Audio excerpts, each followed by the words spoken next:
I chose this school because of like the top 10 transfers. One of the main reasons was because of the transfer rate. Another reason is because it's a community college and the first 2 years for high school students were free because of the Promise program. So that was an incentive for sure. The Anza consistently maintained high rates of transfer due to a combination of factors. First is due to our comprehensive transfer support and services. The Anza has a robust transfer center with dedicated and experienced transfer counselor who assists students throughout the entire transfer process, from helping them understand the transfer requirement to helping them successfully submit their application. We also offer workshops throughout the entire academic year to ensure that students learn more about the transfer requirements and meet all the necessary deadlines in a timely manner. I believe that having the high rate of transfer students from De Anza College to SJSU shows the preparation that the counselors have done with their students, not only in helping them out in figuring out which major is best for them, but also letting them know the type of transfer process that they're going to be going through. I play cornerback, that's on defense, but I chose De Anza, well, because I hear they have a good academics program. The sports is cool and whatever, but I was more worried about the academics, like what's going to get me farther. So the Anza was just the best option for me. The Anza has really strong academic programs to support students. We offer a lot of certificates, degrees, as well as classes that align with the transfer pathway to four-year institutions. Community college definitely allows me to figure out the different routes that I want to go, explore different colleges, different majors.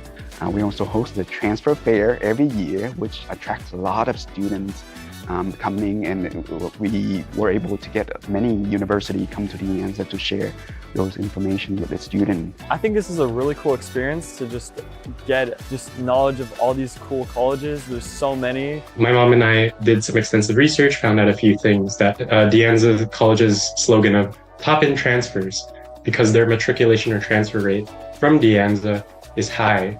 Students from the Anza transferred to great colleges such as UC Irvine, UCLA, and my college right now, UC Berkeley.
I chose this school because of the tops and transfers. One of the main reasons was because of the transfer rate. Another reason is because it's a community college, and the first 2 years for high school students were free because of the promise program, so that was an incentive for sure. The Anza consistently maintains high rates of transfer due to a combination of factors. First is due to our comprehensive transfer support and services. The Anza has a robust transfer center with dedicated and experienced transfer counselor who assists students throughout the entire transfer process, from helping them understand the transfer requirement to helping them successfully submit their application. We also offer workshops throughout the entire academic year to ensure that students learn more about the transfer requirements and meet all the necessary deadlines in a timely manner. I believe that having the high rate of transfer students from De Anza College to SJSU shows the preparation that the counselors have done with their students, not only in helping them out in figuring out which major is best for them, but also letting them know the type of transfer process that they're going to be going through. I play cornerback, that's on defense, but I chose De Anza, well, because I hear they have a good academics program. The sports is cool and whatever, but I was more worried about the academics, like what's going to get me farther. So De Anza was just the best option for me. De Anza has really strong academic programs to support students. We offer a lot of certificates, degrees, as well as classes that align with the transfer pathway to four-year institutions. Community college definitely allows me to figure out the different routes that I want to go, explore different colleges, different majors. We also host the transfer fair every year, which attracts a lot of students coming, and we were able to get many universities come to De Anza to share those information with the students. I think this is a really cool experience to just get knowledge of all these cool colleges. There's so many. My mom and I did some extensive research, found out a few things that De Anza College's slogan of top-in transfers, because their matriculation or transfer rate from De Anza is high. Students from De Anza transferred to great colleges such as UC Irvine, UCLA, and my college right now, UC Berkeley.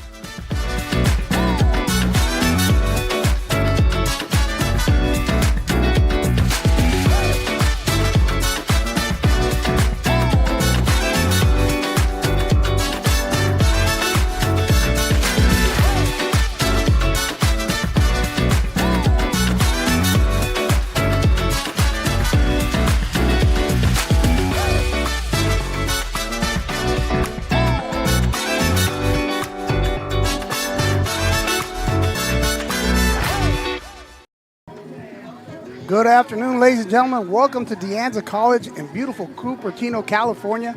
You're watching NorCal Sports TV. I'm your host, Carlos Franco, and we have the pleasure of being joined here by the Dean of Athletics, the Dean of the Physical Education Department, Mr. Eric Mendoza here at De Anza. Mr. Mendoza, thank you for making us feel welcome here. Thanks for the food, because I like to eat, man.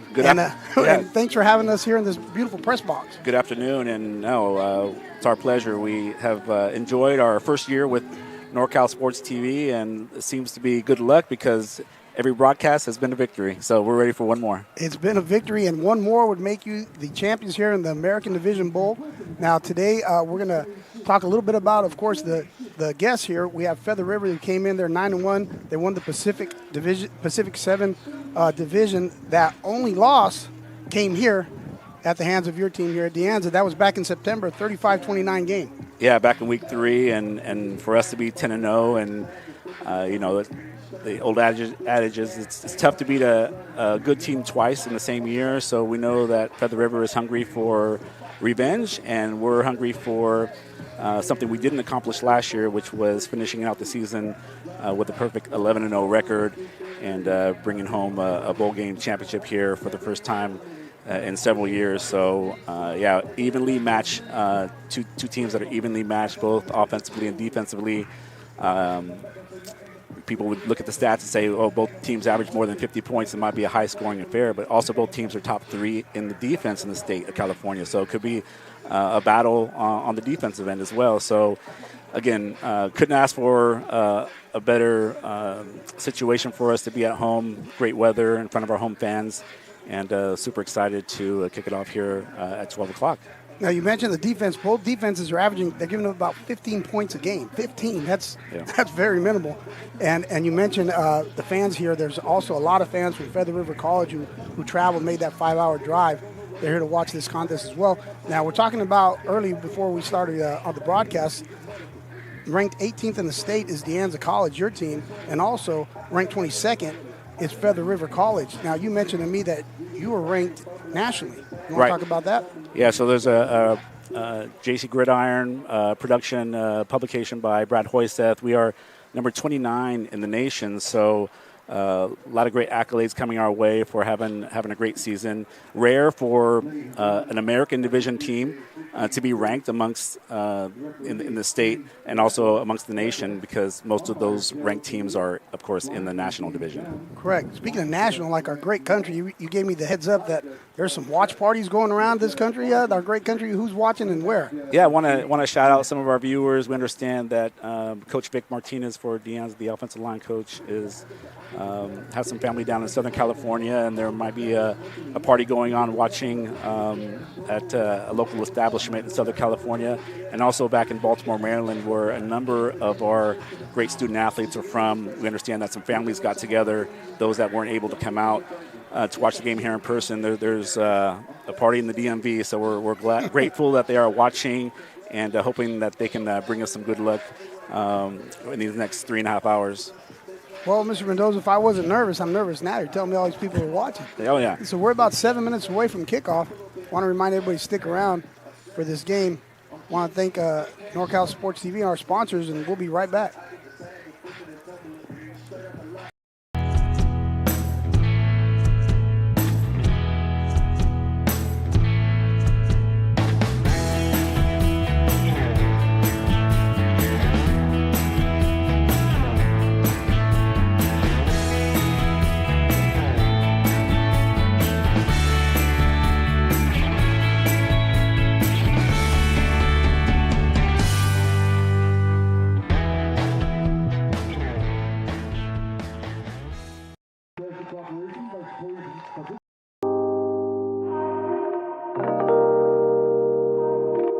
I personally believe working with my teammates in the program helped build a bond and like our chemistry on and off the field. So it's not just football, it's more so school related as well. I come from another college program. My aunt recommended me to come over here. She told me that the Anza program is pretty nice, and she was not lying at all. The FAST program helps out a lot. Here, they have a lot more tutors than the other college I was at. That's what I see. Over there, they just send you to the computer lab and like, all right, here, go do your homework, go do all that. There was no help. Tutoring session had helped me in a good way personally, for me just sitting back, listening, taking stuff in, and just moving better as a person instead of coming with like conflict, like saying I ain't do this or that. Like I just took criticism and just be better later on in life.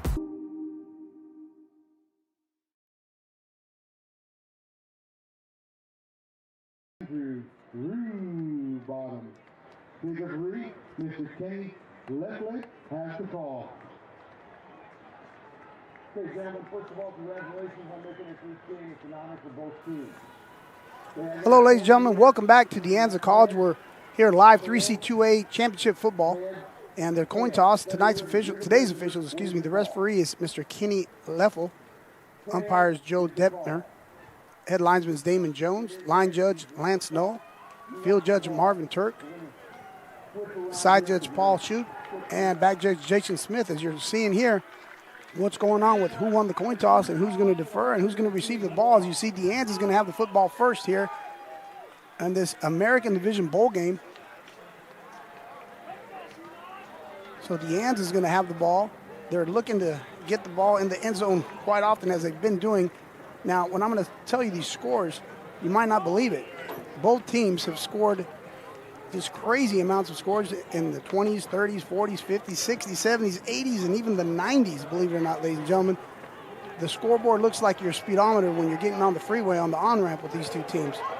So get ready for some exciting football as De Anza is taking the field. De Anza is the 18th ranked team in the state. We had the pleasure of talking to Mr. Eric Mendoza early before the game here, the director of, the dean, I should say, of the physical education department and also athletics. So we're going to stop real quick and take you to the national anthem.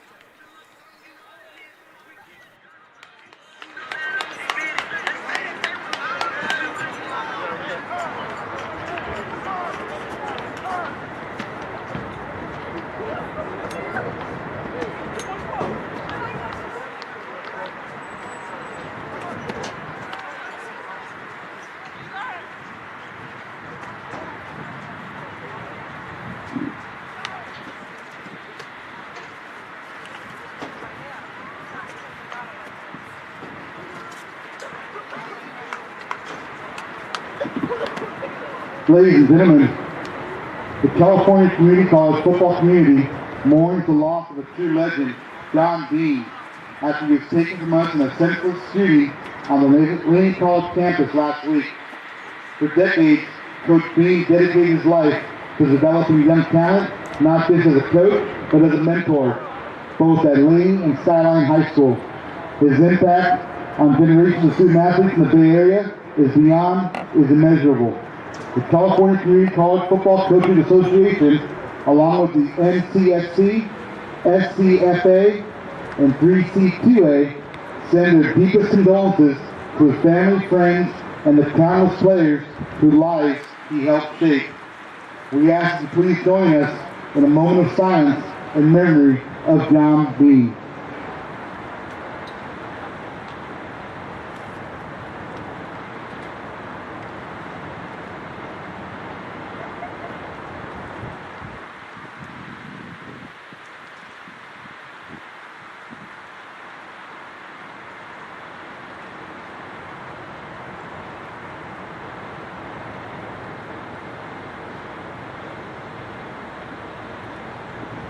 Ladies and gentlemen, we'd like to welcome you to the Lions Den on the campus of Anza College in Cupertino, California for today's game, the Northern California Football Conference 2025 American Division Championship Bowl game. Are you ready for some football?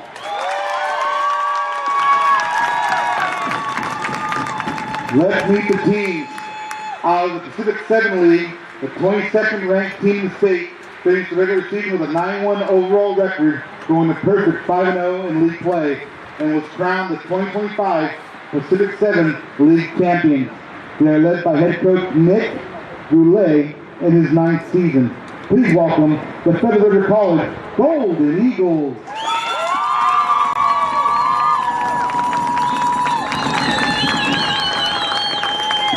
And out of the Golden Coast League, the 18th ranked team in the state finished the regular season with a perfect 10-0 overall record for the second consecutive year and was crowned the 2025 Golden Coast League champion. They are led by head coach Joe D'Agostino in his 4th season. Please welcome your Anza College Mountain Lions.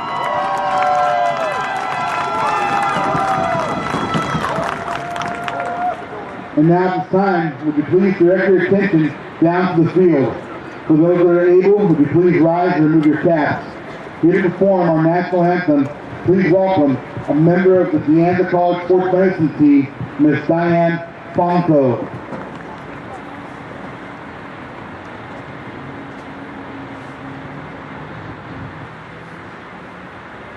Oh, say, can you see by the dawn's early light what so proudly we hailed at the twilight's gleaming, whose broad stripes and bright stars through the perilous fight o'er the ramparts we watched were so gallantly streaming, and the rockets echoed, the bombs bursting in air, gave proof through the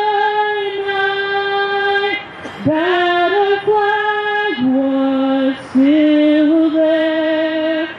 Oh, say does that star-spangled banner yet wave for the land of the free and the home of God.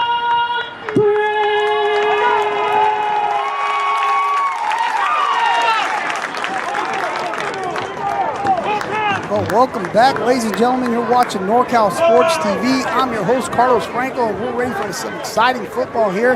3C2A football, Division Bowl Game Championships. We talked about early on that they met one time earlier this year in September. It was a victory for De Anza College, 35-29 game. Now, Feather River led at halftime by 1 point. Excuse me, De Anza led at halftime by 1 point of that first game, and in the fourth quarter, Feather River was ahead. It resulted in a 35-29 victory for De Anza. So both teams, that game sent both teams on an incredible win streak and scoring a lot of points. Now you can look at it either way, depends on what side of the coin you're on here. That De Anza victory let them know that, hey, we cannot let a team stick around. We just got to take a guy out. Don't play with your food, hurry up and put your foot on the gas pedal and go. Whereas Feather River figured out, how is it that we lost? They thought about, I don't want to feel this way again, and they went on an incredible win streak as well. So we're sitting here watching the number 18th team ranked in the state, which is De Anza, going against the number 22nd ranked team in the state, which is Feather River. So we're going to watch a heck of a ball game here today, and a beautiful day. We're set to kick off is number 4. That's Farman, and that's going to be received by number 15.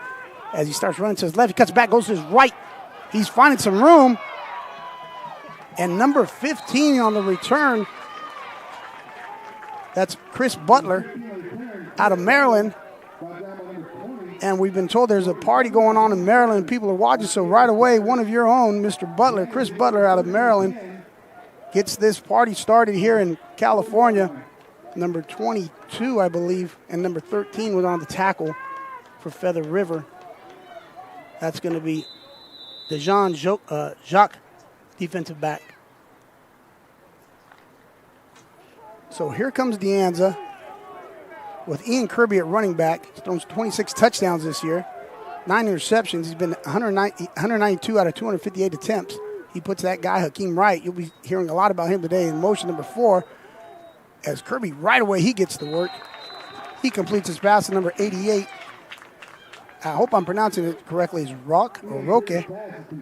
He just finds the sticks, plants his feet in the ground, and adds his total of 29 catches for 330 yards and 5 touchdowns. That he's had this year.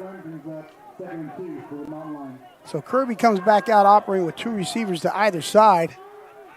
Hakeem Wright down here at number 4 going against number 10. Now he has single coverage. 2 safeties. They're probably going to hand the ball. They do not. They throw it out to Roque on a swing route, which was actually a lateral. That ball was thrown behind the line of scrimmage. So even though that looked like it was a pass, it goes down as a rushing attempt for number 88. As you'll see him coming in motion, and it's a lateral behind the line of scrimmage. Maybe he'll try to throw one later on. So it picks up a first down at midfield for De Anza. 3 receivers at the bottom of your screen. Right up top, 2 safeties are being shown by Feather River. They might run the ball. They do not. This is number 88, Rookie, working the center of the field. He's got another catch. And it's Rock. I apologize, I was mispronouncing your name, Mr. Rock. He's caught the ball. He's been running the ball. He's been busy on this first drive. And also, Kirby had a lot of time to throw. So Rock hauls that in. It's going to be 2nd and 3. Now, I would say it's a good down to take a shot at it, but it seems like De Anza is always taking a shot at the end zone with these receivers. And this quarterback, they have Ian Kirby. We'll see what they dial up here. And we're going to see a running play. Executed very well by the offensive line. Number 0, Marco Koski out of Nevada. He has been a team captain and a game wrecker for Feather River. He's 55 tackles, 7 of them for loss, 3 sacks, and he has an interception. You'll see number 0 here out of Nevada on the replay. This engages off the blocker and helps out on that tackle. So that's another first down for De Anza, and there's going to be a timeout. Timeout, De Anza. You're watching NorCal Sports TV.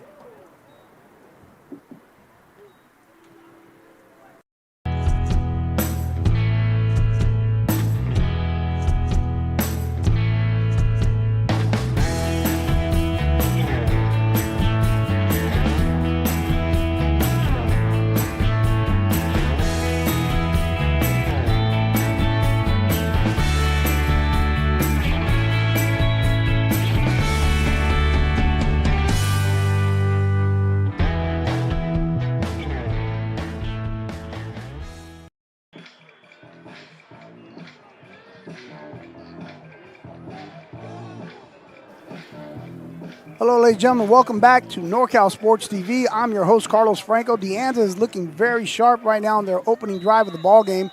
They have a 1st and 10 at the 38-yard line of Feather River. Feather River showing 2 safeties, 4-man front. They're going to hand the ball off. Number 25 is the ball carrier. Now that is Terrain, number 25, the ball carrier. He's running behind a very solid, formidable offensive line of 78, Dylan Espino. 54 is Anderson. Right now he ran to the right behind 57, Bowens, and 66, DeSantis. Picked up about 4. And Kirby looking at the bottom of the screen for Akeem Wright. And woo!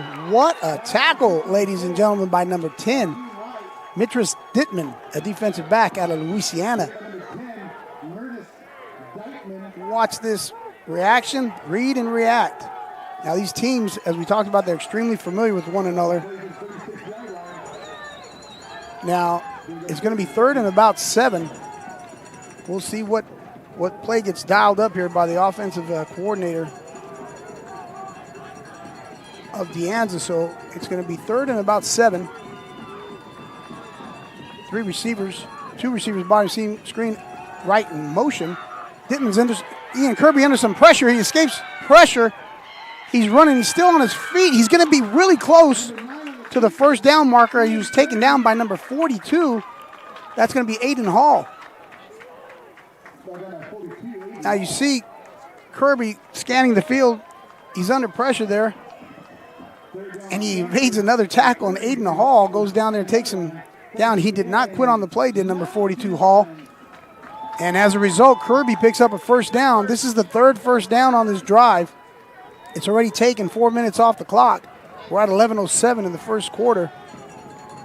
3 receivers at the top of your screen with number 12 all by himself down here, and he's the tall guy with the height advantage.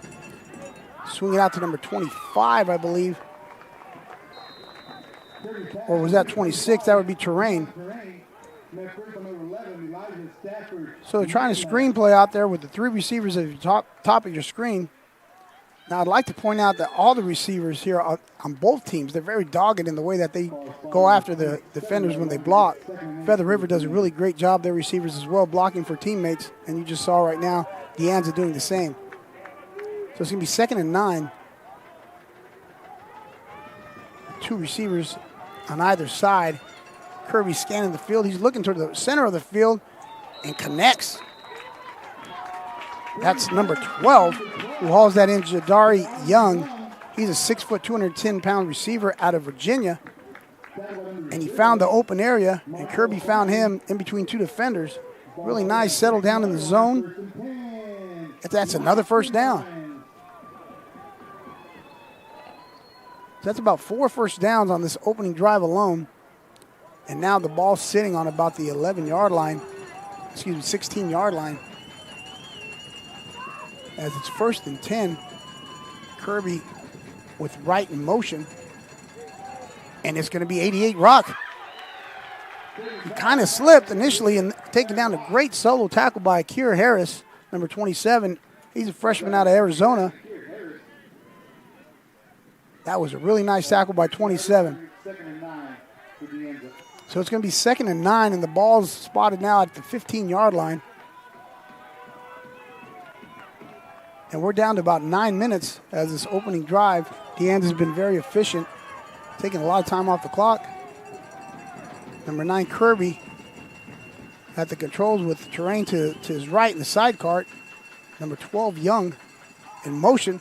They're looking down here at the bottom of the screen. Kirby's going to keep it. He's going to run.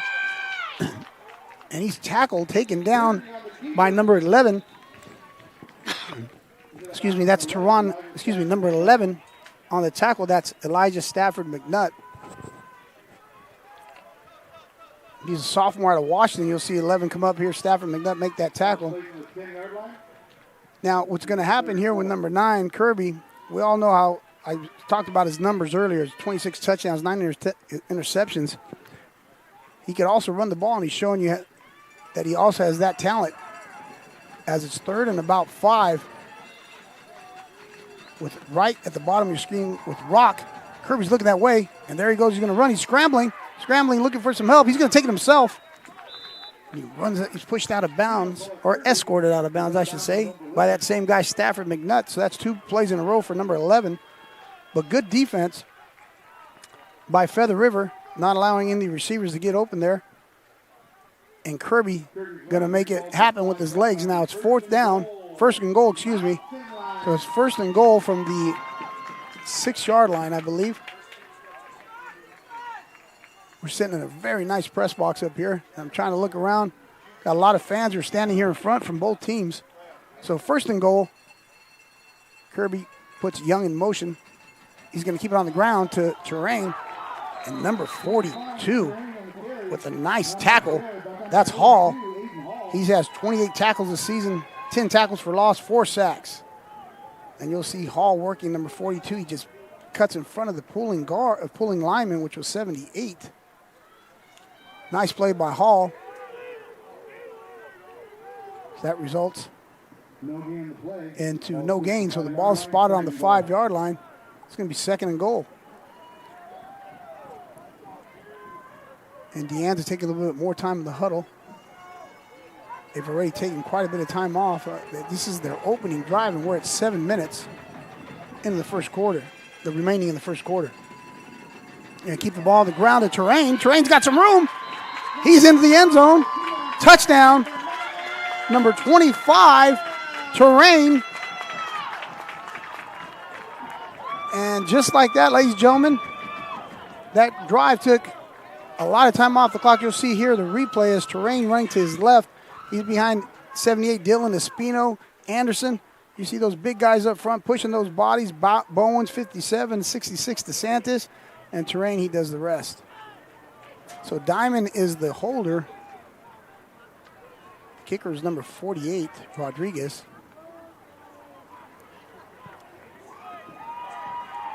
And Rodriguez's kick is up, and it's good.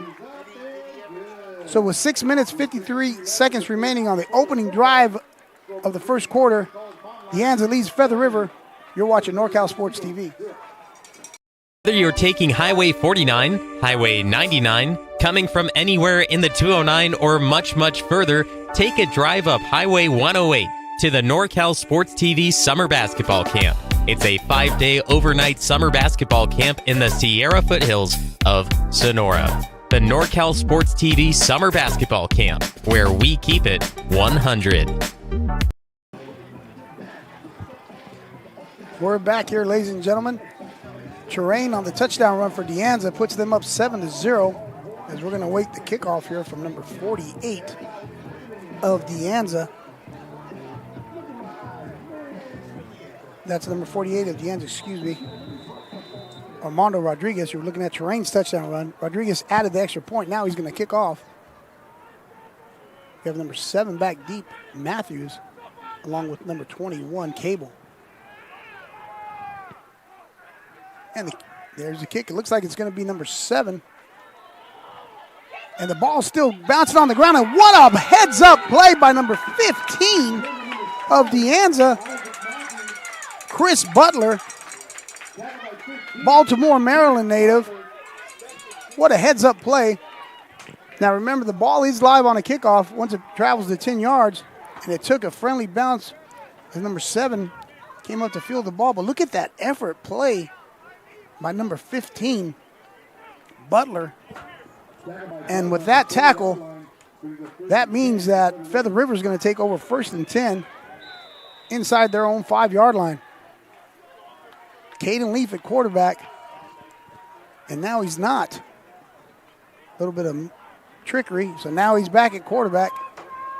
It's Caden Leaf, and it's going to be Leaf running to his left. Now, Caden Leaf has put up some eye-popping numbers this season. He's 54 of 87 for 1,028 yards throwing, but what he does really well is what you just saw right now with 78 attempts, 720 yards, and 8 touchdowns. He's thrown for 14 touchdowns as well. You could add those two amounts up, and you'll know how many touchdowns he's been responsible for. He has thrown 2 interceptions, as it's going to be 2nd and 5 for Leaf. Leaf's in motion. A little bit more trickery as number 9 is at quarterback. Number 9 is Jackson Ovard. He's a freshman out of Nevada. So you'll see this from time to time. Number 9's a quarterback. Leafs in motion is number 1. And don't fall asleep on him. He's just not a decoy. I mentioned how talented he is with all those numbers that he's been able to put up. Now Leaf is back at quarterback, number 1. He's in the pistol with number 2, Jackson, behind him. 7 in motion. And a little shovel pass. Designed really well, but played really well by number 45. Number 45 making the tackle, Hawkins. This was a really nice design play. You'll see Hawkins, no one told Hawkins not to make the tackle, and he made this play. But look at this play, really designed really well. There goes Hawkins. Nice play by 45 for De Anza. 2nd and 7.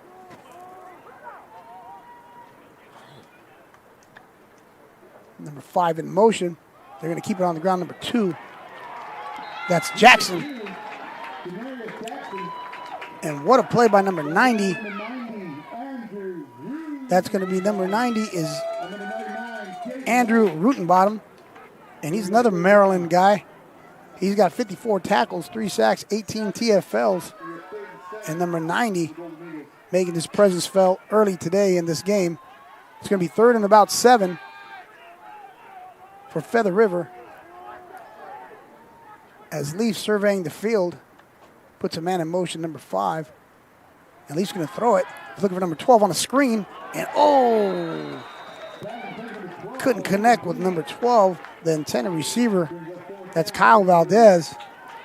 And you'll see Leaf was looking for Valdez, and you'll see the lineman release as well. So it's a screen. And just couldn't get there. Had a defender in his face. As number 40, he's going to come in to punt. That's Chris Raposo, who also kicks field goals. There's 2 deep men here back to receive the punt for De Anza. One of them is number 15, Butler, and I can hardly make out the other guy right now, and I apologize. I'll get to that number. And that's him, is number 16, Weber. It's going to be Weber. He's going to pick up a block by 23. Weber on his feet, picks up another block by 35. Might be a penalty. As Weber's still on his feet, he might go in the end zone, ladies and gentlemen. Touchdown, De Anza. However, there are penalty markers, one down at midfield, another one down at the 11-yard line.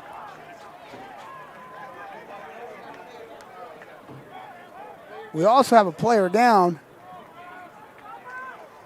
So we got 2 penalties on a touchdown punt return by Weber, number 16. Out of San Mateo, Sarah High School. Electrifying return by him. Picked up some really good blocks from his teammates. However, as I mentioned, there are 2 penalties on the field, and there is an injured player on the ground. There are 2 fouls on the play, both against the return team. Illegal block in the back, number 33. That penalty would be enforced when the spot of the foul. Illegal block on the return team, number 3.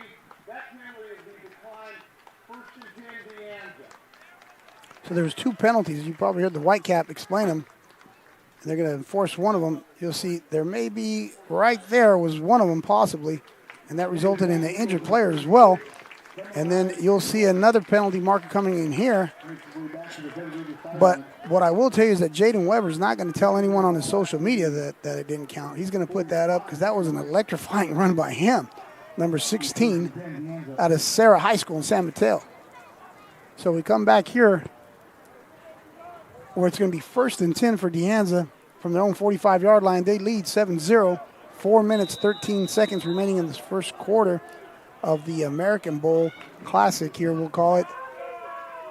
This is a bowl game, championship. And number 9 throws the ball to number 4, Akeem Wright, with his first catch of the day.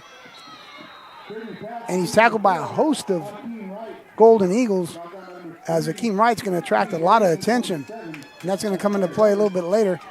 27 was in on the tackle for the Golden Eagles. That's his 2nd nice tackle for Akira Harris today, along with his teammates. Now, the first drive, we had 88 Rock, caught quite a few balls. And a lot of that has to do with the attention that teams paid to number 4, Wright. So he opens things up for his teammates just with his presence. And, of course, Kirby has been very efficient as well as number 12, Young, in motion. And there we go. That's going to go to number 12. Makes a highlight reel catch, one-handed. And he's taken down immediately by number 10 and 20. So there's a lot of positives going on both sides there. 20 Summers on the tackle. He's from Idaho, along with 10 Dittman from Louisiana. But look at this catch there by Young. He one-hands it. Nice one-handed catch. And people at home have to remember this football, it's not a Nerf football. It's not like a little youth football. That's a big pigskin. And for him to be able to go up and catch it with one hand like that, that's impressive. So it's 3rd and 6. As right at the bottom of your screen, guarded by number 10. He has some help up top from the safety. And here comes Kirby, swings it out to 27. Terrain, who makes a man miss. Then he's taken down by number 11. People are yelling, wanting a horse collar, but that was a nice tackle by 11, Stafford McNutt, who's had 3 nice tackles this first quarter. And 27, you see him catching the ball. That's Terrain spinning, and then Stafford McNutt takes him down. So it's going to be 4th and 5 as number 49 comes out to punt for De Anza. That's Francisco Jimenez Ponce. And we'll see here if he angles it or tries to nail it right in the center of the field. Oh, and here we go with number 17 and the returner. Slips a few tackles, and he's tackled by 42. 42, that's Ben Brewer. Here for De Anza, number 17 was the return man. That's Justice Nielsen, who also plays defensive back for Feather River. Now Feather River is going to come out here with their second possession of the first half. There's a minute 50 remaining in this first quarter.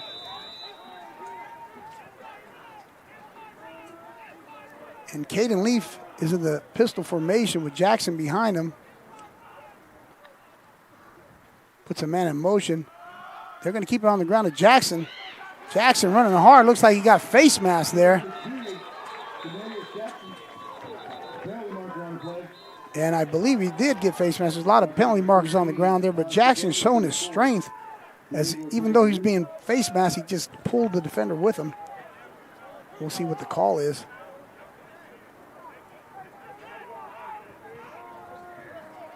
Now Jackson is their leading ground gainer here for Feather River. He has 145 carries, 1,200 yards, and 20 touchdowns. So that is going to be face mask on Jackson, as we mentioned, as he's their top ground gainer. I just mentioned the statistics, and look how strong he is as he's pulling defenders with him. Now, he has a big offensive line. He has 52 Justice, 75 Aki, 55 Swan, 71 Forrest, and 73 Atafua up front. Also look for number 83 Miller, who comes in at H-back. He's like their enforcer, I'll call him, and there he is. Look for him to catch a pass in the flats today, too. So Leaf puts number 7 in motion. He's going to do a play-action pass. Uh-oh, he's going to keep it. And he's rolling out towards the bottom of the screen. He's taken down by 35. 35 of De Anza takes him out of bounds. That's Hopkins. And Hopkins is out of Maryland as well. Now you see Caden Leaf extending the play and then decides, I'm out of here, I'm going to run. And Hopkins comes in and takes him out of bounds right at the line of scrimmage, so there's no gain. It's going to be 2nd and 10. As I mentioned, there's a lot of fans from both teams here today on this beautiful sunny day in Cupertino, and people are still arriving. 2nd and 10. Leaf puts 5 in motion. He goes the other way. I think there's a mix-up. Somebody went the wrong way, but number 45 didn't care. Number 45, Hawkins, stayed true to his responsibility. Watch Hawkins here. He's going to set the edge, and there's a mix-up as Leaf goes to his left. Everybody goes to his right, and Leaf looks up and sees Hawkins and says, oh, no. Hawkins finishes him off.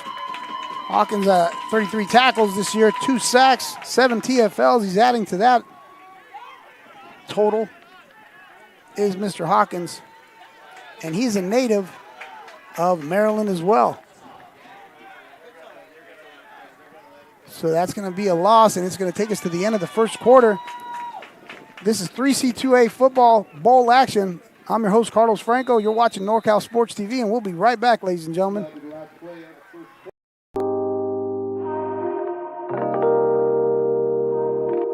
I personally believe working with my teammates in the program helped build a bond and like our chemistry on and off the field. So it's not just football, it's more so school related as well. I come from another college program. My aunt recommended me to come over here. She told me that the Anza program is pretty nice. And she was not lying at all. The FAST program helps out a lot. Here, they have a lot more tutors than the other college I was at. That's what I see. Over there, they just send you to the computer lab and like, all right, here, go do your homework, go do all that. There was no help. Tutoring session had helped me in a good way personally. For me, just sitting back, listening, taking stuff in, and just moving better as a person instead of coming with like conflict, like saying I ain't do this or that. Like I just took criticism and just be better later on in life.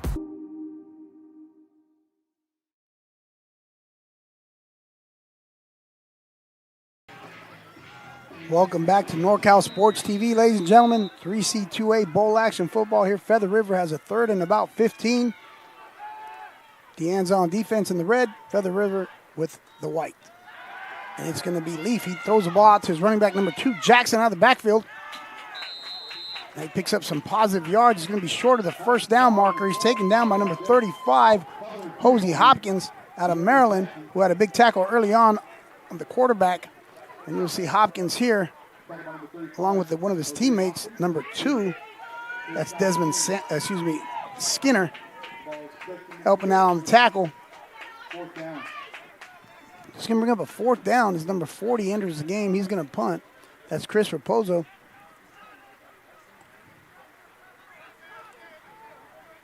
And 2 dangerous returners back deep, 15 and 16, Butler and Weber.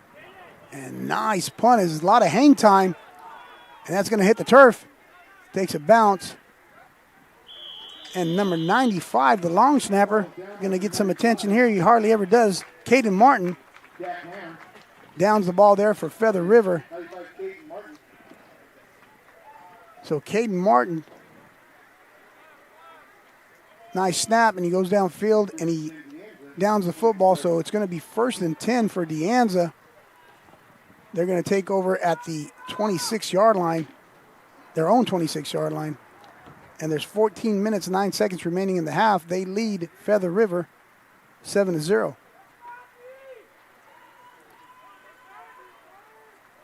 Now, De Anza scored on their first drive,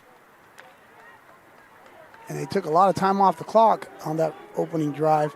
They come out with 3 receivers at the bottom of the screen with number 12, Young, up top by himself.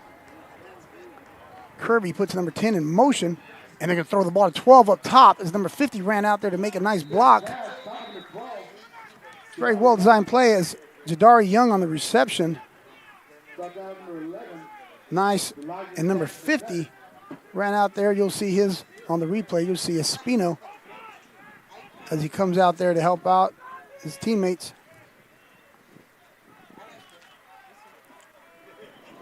So you see the replay. Fake the screen to the right, fake the throw to the right, and threw a screen to his left. Played very well. You saw a lot of white shirts over there by the Golden Eagles. Right in motion at the top of your screen, rock down here at the bottom. And they're going to keep it on the ground. Whoa, really, really nice swarm tackling by Feather River with number 91 in on the tackle. That's Jarrett Fisher along with number 21. No, excuse me, that was not 21. I apologize. Fisher is 91 and number 22, Aiden Flores. Nice team defense. So it's going to bring up 3rd and about 4. Now we have number 10 in the backfield. His terrain is not in. That's Constant. He's out of New Jersey, and they're going to give it to Constant, number 10. He tries to get outside to his left and taken down. Excellent tackle. I believe that was number 10, the cornerback. I'm going to try to see that number because he shot up there like he was shot out of a county. Yeah, look at the top of your screen, number 10. As he's reading, and then he gets rid of the receiver, and he reacts. And he comes up aggressively and makes that tackle, is number 10, Dittman. So that's going to hold him short of the first down. Nice tackle by 10 Dittman out of Louisiana. So they're going to force a punt here by Anza. High snap, fielded by 49. He gets it off, and it's called for a fair catch. And the ball hits the turf, and it's going to start to roll. Takes a Anza roll down to about the 20-yard line. And it's going to be downed. So Anza is forced to punt. Great job by the defense of Feather River. We talked about the defense early in the game and how both teams are only allowing about 15 points a game. They are allowing, the defense of Feather River allows 250 total yards, 101 rushing, and 157 yards passing, and they're playing very well. They've given up only 7 points this half. However, the offense hasn't put anything together, as they're going to try to do that now as they hand the ball to Jackson, and he smashes into the center of the offensive line. Number 35, that's going to be Alston. I think that was 35, or yeah, that's number 35, but I have him down as Alston, and he says he's a running back here out of Baltimore, Maryland. So I'm looking up here. Sorry about that, Mr. Alston, or if the jersey that's 35, excuse me, that's Hopkins. I apologize, Mr. Hopkins, who made 2 tackles on the last drive. So once again, sorry about that, Mr. Hopkins, making his presence felt again on this drive as he did on the last drive. Handoff to Jackson, kind of a repeat of the same play. And this time it's number 45 at the bottom of the pile. That's going to be Jaleel Hawkins. So 35 made the last tackle, Hopkins, and 45 makes this tackle, Hawkins. And they're trying to establish that ground game that's been so successful for the Golden Eagles. And they pick up the first down with number 2 carrying the ball, Jackson. So it's going to be 1st and 10 with Leaf all by himself back there, puts Jackson in motion, comes back into the pistol formation. He's going to keep it on the ground. They give it to Jackson. This has been about 3 or 4 straight plays that they're going right up the middle. And 45 on the tackle once again. That's going to be Hawkins along with White, 99 at the bottom of the pile. But those big guys up front, you'll see Justice, Aki, Swan, Forrest, and Tafua. They're starting to really lean on that defensive line. And Jackson, number 2, is starting to heat up. It's going to be Jackson again. Same play, and there goes Jackson. He kind of slows down there. And there's a helmet that comes off. And that's Jackson's helmet that comes off after a big gain. And there's a penalty marker, I believe. Or is it the stoppage because of the helmet? Now, Jackson is a Golden Eagle, and he numbers his feathers for just such an occasion. So he quickly puts his helmet back on, and he does not have to come out because there was a penalty marker.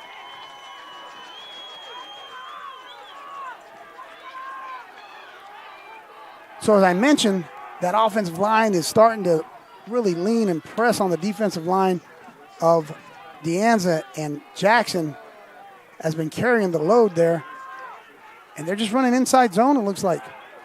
Now Jackson is at receiver. And it's going to be a keep. That's number 1, Leaf.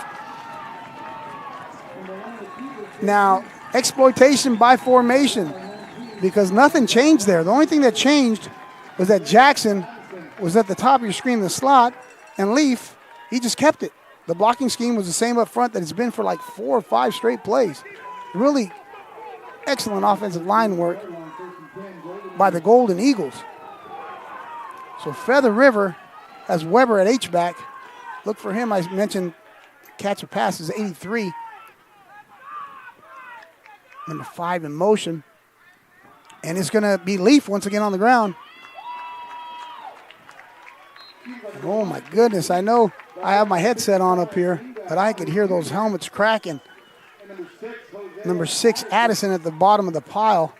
Some real physical football going on here.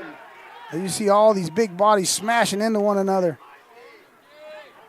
55 also was in on there. 6, Addison was at the bottom of the pile. Second and about 7, we'll call it. As Leaf is yet to connect with his receivers, Valdez, Visker, Clay. and Matthews. And that's Jackson at quarterback. Leaf was in motion, and Jackson was still running. He's downfield. Big number 71, Forrest. Watch 71, the right tackle here. Get to the next level. Just keep working and keep working along with 66. Those big guys establish the double team. They work to the next level. And it's 1st and goal, ladies and gentlemen. This is just what Feather River needed. It was a nice long drive here. Leaf at quarterback. He's going to throw. Slant route to number 12. Touchdown. Feather River. That's Kyle Valdez. We just mentioned that he had not caught a pass. And Mr. Leaf, Caden Leaf finds number 12, Valdez. Valdez adding to his 8 touchdowns of the year. He has 14 receptions, 500 yards, 8 touchdowns, and he just scored a big one right here in this bowl game as number 40 comes in. And that's Rapazzo, and he ties it up, ladies and gentlemen. It's 7-7 with 7 minutes, 57 seconds remaining in the first half. You're watching NorCal Sports TV.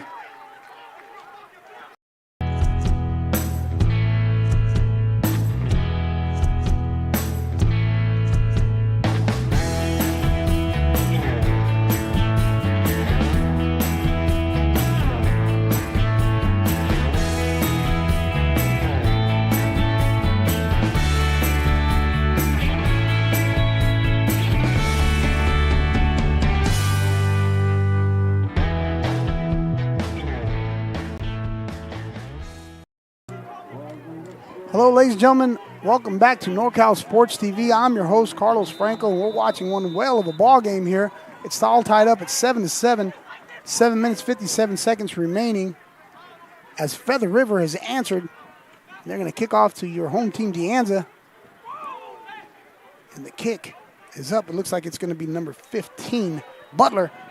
And Butler takes the ball, and he's picking up some speed, and he is upended by number 3, Keith Hayes, a defensive back, 5'9", 175, and he's out of Arizona. And we'll look at this kick by Rapazzo. And Butler takes off, and look at all that speed he's picking up, and all of a sudden, smash, number 3, Hayes comes in with a nice open field tackle. I'm telling you, man, to play special teams, you got to be fearless. And number 3, Keith Hayes, just showed you that he is. 1st and 10 from the 33 of De Anza as number 12, Young's in motion. They're going to keep it on the ground. Oh, and he just escapes the tackle as it's terrain. As number 44, Trenton Ross, I believe, was 44, had him in the backfield for a loss, but terrain just showing that how strong his lower body is. You'll see him keep some legs moving, runs through a tackle, and he's taken down by number 3, Hayes. And we'll go back to live action here. Nice open field tackle by number 27. Might have even been a missed assignment as Akir Harris comes up. You'll see a little bit of confusion going on the substitutions, and actually still going on right now as we get back to live action. So it's going to bring up 3rd and 5. Nice tackle by 27, Harris. 7 minutes remaining in the half. 3rd and about 4 as Kirby scanning the field. And Kirby's going to keep this on the ground. They overloaded the left side, and terrain still on his feet. His initial progress is going to, I believe, is going to give him a first down. Number 18, Dylan Summer on the tackle. Freshman out of Truckee, California. And that initial drive there, you'll see Truckee, California product 18, Summers there. But it is a first down. They're going to keep it on the ground with terrain. 27, Addison is the ball carrier. So Addison picks up about 3 yards. 27, Addison, another product out of Maryland. 2nd and about 7.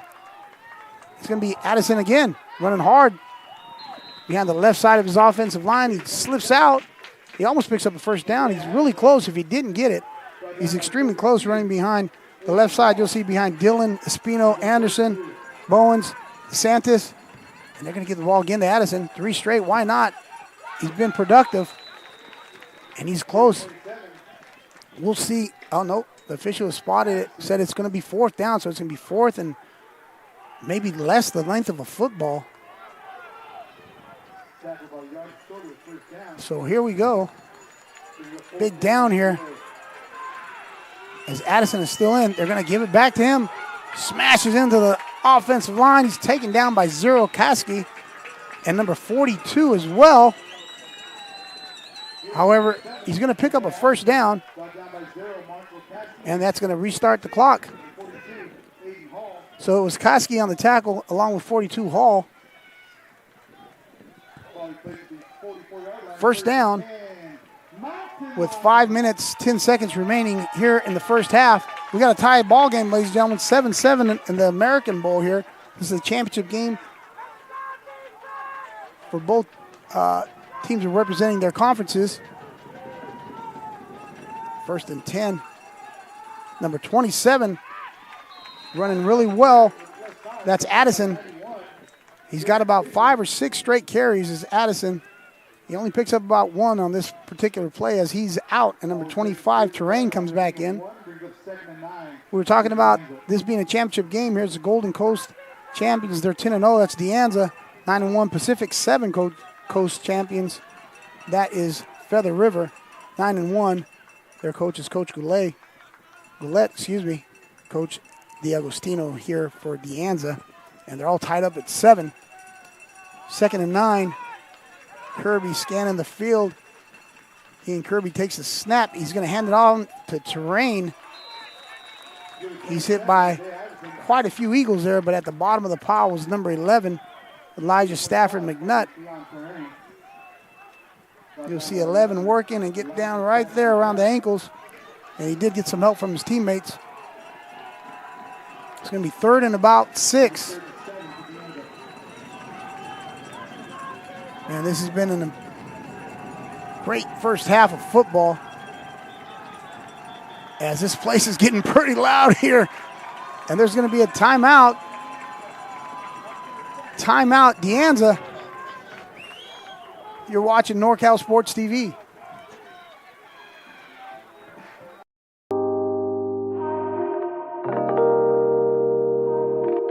I personally believe working with my teammates in the program helped build a bond and like our chemistry on and off the field.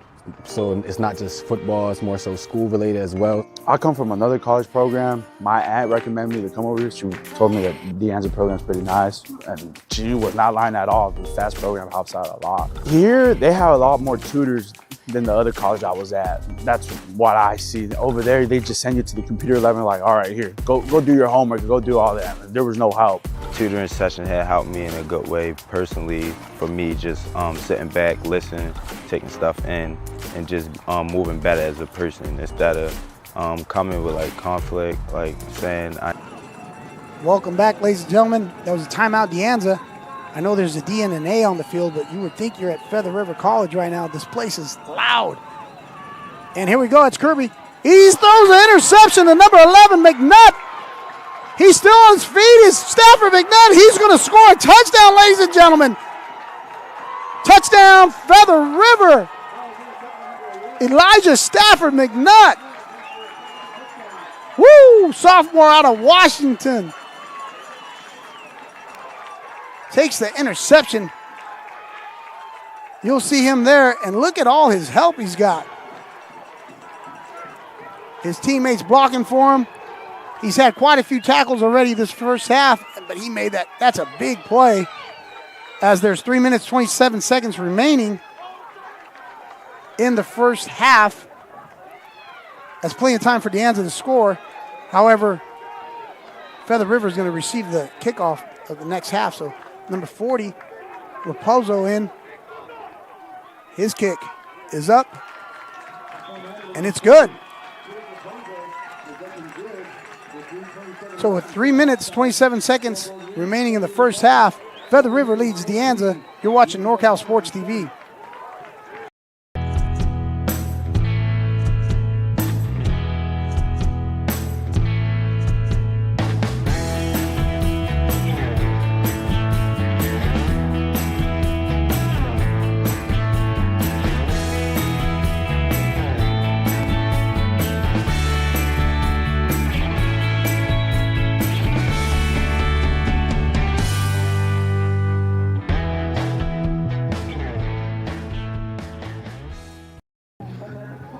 Welcome back, ladies and gentlemen. 3C2A football action. You'll see Elijah Stafford McNutt picks off an Ian Kirby pass, goes down the right top of your screen, goes down the sideline, the De Anza sideline, and takes it all the way back for a pick six. That puts up Feather River up 14-7 with 3:27 remaining in the first half. As there's Raposo's kick is going to be fielded by 15. Chris Butler. Butler's had a nice return earlier, and he's running to his left, and he's tripped up. Excellent open field tackle by number 6, Michael Brandt, sophomore out of Arizona. We have seen some really, really excellent open field tackles by both teams, but especially the kickoff team of the special teams, I should say, of Feather River. So here we go, ladies and gentlemen. 3 minutes, 20 seconds remaining. De Anza has one timeout. They trail 14-7 here in the American Division Championship Bowl. So Ian Kirby, looks like they're short a player, and they're running out number 14 late. A little bit of confusion, as I don't know if anyone else has noticed, or is it just me that Hakeem Wright is not in the game. So that's going to take us to another timeout. And as I mentioned, there's a DNA on the field. I said that before, but you would think you're at Feather River. Feather River fans are making their presence felt here extremely loud, extremely supportive of their team, as well as De Anza. So here comes number 4, Hakeem Wright, is back on the field. So we had a penalty. Delay, I said timeout, excuse me, I meant penalty. They have one timeout remaining, does De Anza. So it's 1st and 15. As Kirby looks to his right, scrambling towards the bottom of your screen, says, take off, man, I'm keeping it. And he's forced out of bounds by number 6. That's Michael Bryant, who had that big tackle on the kickoff. And you'll see Bryant come up as Ian Kirby decided he gave his receiver a little signal. You'll see this. He's going to say, go, I'm going to keep it. So he secures the football, and there's Bryant on a tackle. Now, a lot could be said about your mannerisms, your body energy. You know, I'll tell you what, right now Feather River sideline is feeling it. They're jumping up and down, supporting their teammates as it's 2nd and 7. 2:46 remaining. Kirby scanning the field. 3 receivers at the top of your screen, 1 at the bottom. Ball snapped. Kirby looking across the middle. Oh, and that one was almost picked off in and out of the hands of number 18, Dylan Sumner, Dylan Sumner, who had a nice tackle earlier on. I mentioned him, the freshman out of Truckee, California. He's just angry at himself right now because that ball was right in his hands. He's a safety, defensive back, freshman. It's 3rd and 7, and as I mentioned, place is loud, and I can feel the vibration of the stands here in the press box. You could probably hear them there at home, ladies and gentlemen, on the screen. 3 receivers at the bottom of your screen, 1 receiver up top. That's that guy, Hakeem. And they're going to throw the bottom here. The ball is bobbled by number 11. He catches it on the 3rd attempt, I believe. Nice screenplay. Mario Koski tripped him up, so that was complete to Teron Nix out of Fremont High School in Oakland, California. You'll see he bobbled it like 1, 2, and then 3. He finally caught it. Koski caught him at the ankles, so they pick up the first down. Going back to work. Oh, that ball's in the air. It's intercepted by number 17. And he's being tackled. There's a penalty marker down as well. Number 17, Justice Nielsen, a defensive back out of Nevada, makes that interception. So it's a repeat of the prior play with the ball just bouncing around. This is not volleyball, but there's a lot of balls tipped in the air. Nice play, heads up play by 17, Nielsen. And I mentioned there's a penalty mark on that interception.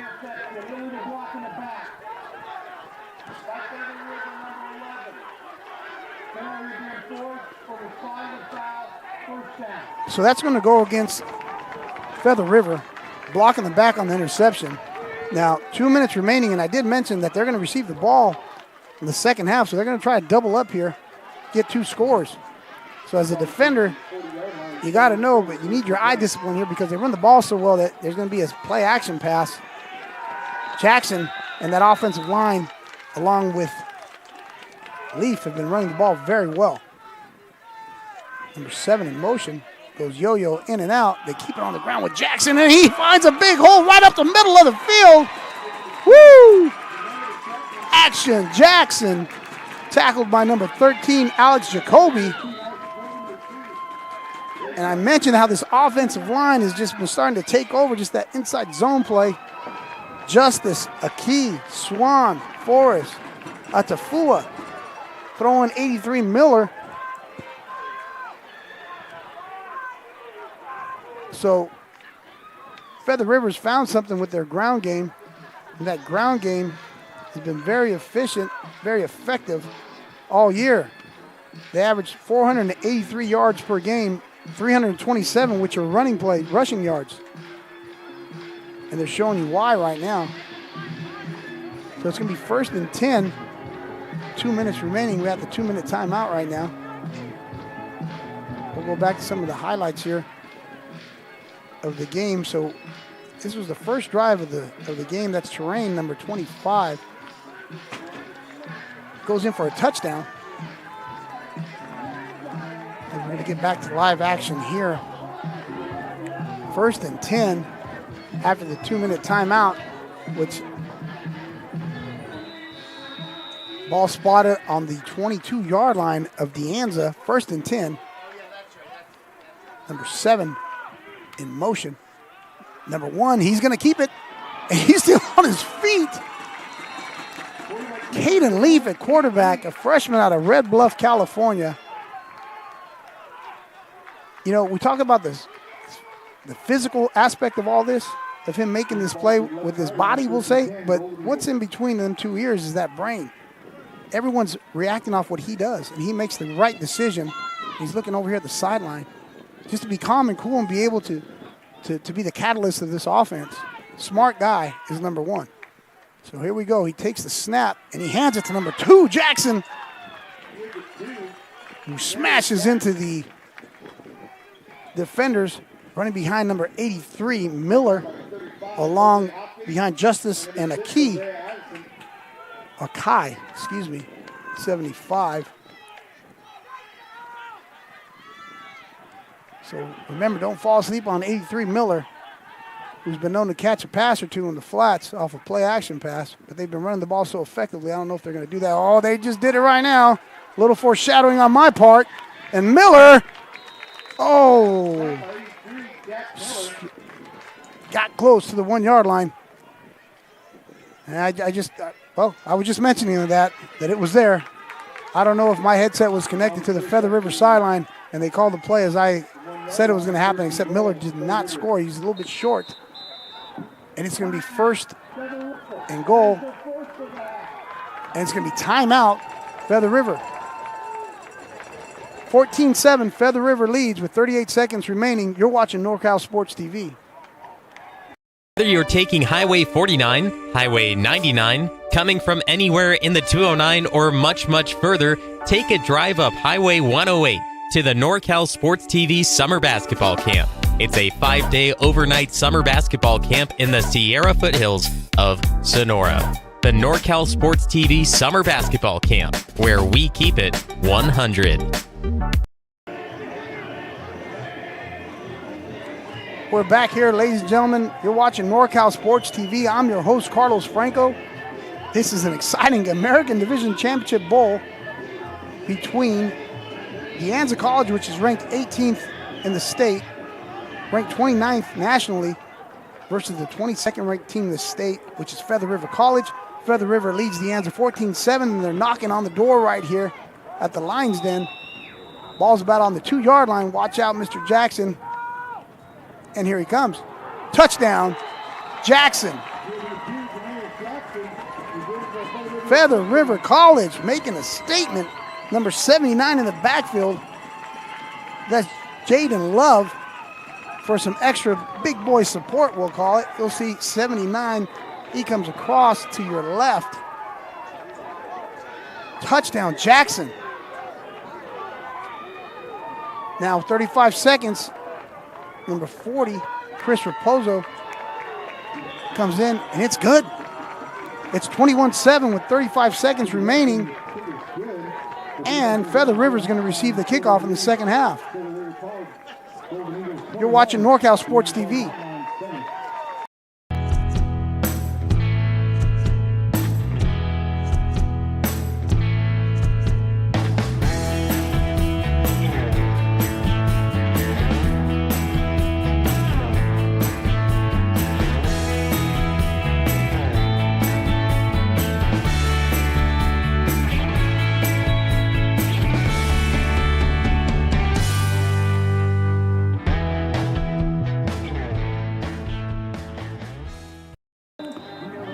Welcome back, ladies and gentlemen. You're watching NorCal Sports TV. I'm your host, Carlos Franco. An exciting 3C 2A football American Division Championship Bowl. Feather River College leads 21-7. There's a kickoff by Raposo. It's going to be fielded, I should say, by number 16, who scored a touchdown early on a punt return that was called back. That's Weber. He's taken down by number 13 with a nice tackle. Once again, open field, solo tackles. That's Jean-Jacques. He's out of Louisiana. But there's been about 3 or maybe 4 straight tackles on special teams by Feather River, and they've been solo tackles. I mean, it's super impressive.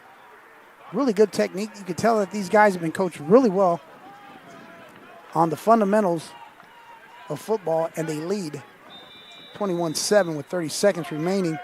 Anza does have 1 timeout remaining. Feather River has 2. Number 25 in the backfield scored a touchdown earlier. That's Terrain out of Baltimore. And they're going to fake it to him. They're going to take a shot to that guy, Akeem Wright. Double coverage. Good coverage by number 10 up top of your screen. That's Demetrius Dittman out of Louisiana. He did have some help from the safety. I like Kirby taking the shot down there. 18, Sumner was there to help out. Akeem Wright, excellent receiver here, 56 catches for 1,200 yards and 12 touchdowns. However, they haven't been able to get him the ball too much this first half. That's something to look for in the second half. I'm sure the coaches they're thinking about that, I'm sure. 25 seconds remaining. They're going to keep the ball on the ground as number 50 is pulling out front as a personal protector is Espino, and Terrain, the ball carrier. That's going to take us down to inside 10 seconds. Looks like Anza's going to try to run another play as you see Espino out front, Terrain, the ball carrier. 3, 2, and they do get the snap off, and it's the same play, a repeat. Terrain on the ground. He's hit hard. He's still running. Number 22 in on the tackle. That's going to be Flores along with 35, Lakio, and that's going to be the end of the first half. Feather River, 21. They're leading Anza 21-7. You're watching NorCal Sports TV. We'll see you second half action. Stay tuned.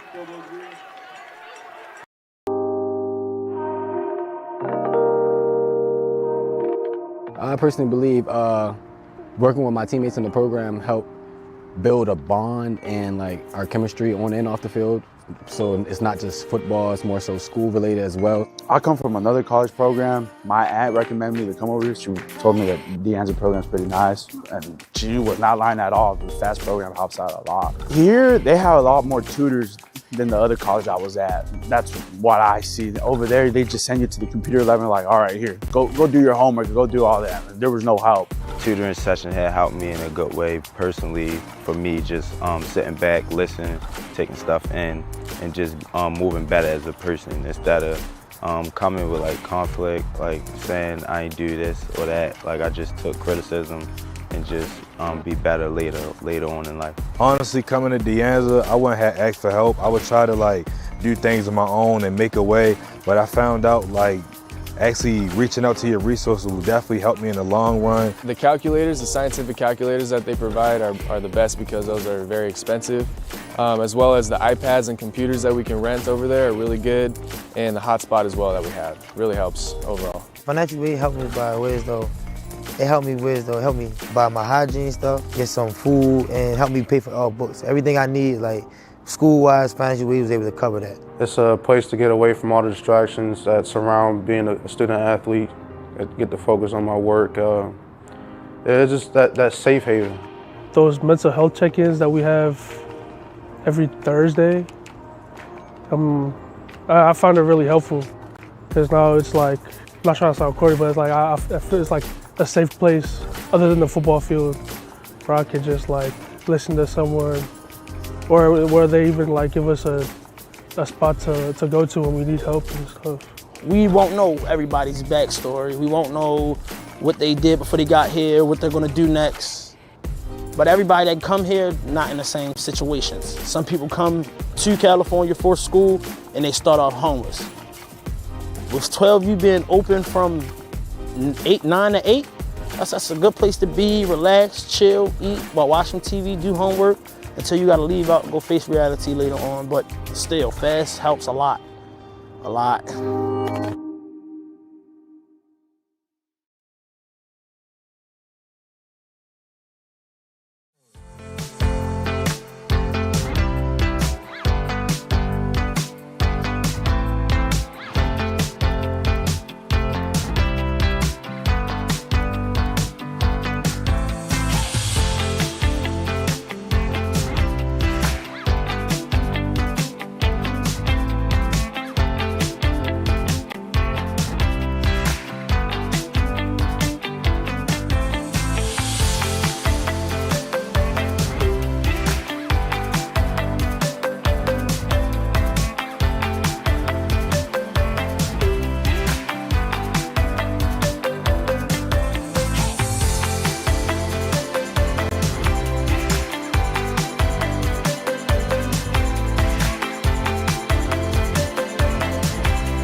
Out of my mom's kids, I'm the first to graduate college. Now I got my godsons talking about like, oh, I'm gonna get a master's and I'm gonna get this. I want to set the example of, you know, that anybody can make a change. Education is important and that they should pursue education. And also for other, you know, kids that are maybe in the crowd that have family members like me, or maybe they grew up the way that I grew up, and just show them that, hey, you know, we can all do this. This is not just for a specific demographic. Everybody's welcome at school.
Whether you're taking Highway 49, Highway 99, coming from anywhere in the 209 or much, much further, take a drive up Highway 108 to the NorCal Sports TV Summer Basketball Camp. It's a 5-day overnight summer basketball camp in the Sierra foothills of Sonora. The NorCal Sports TV Summer Basketball Camp, where we keep it 100.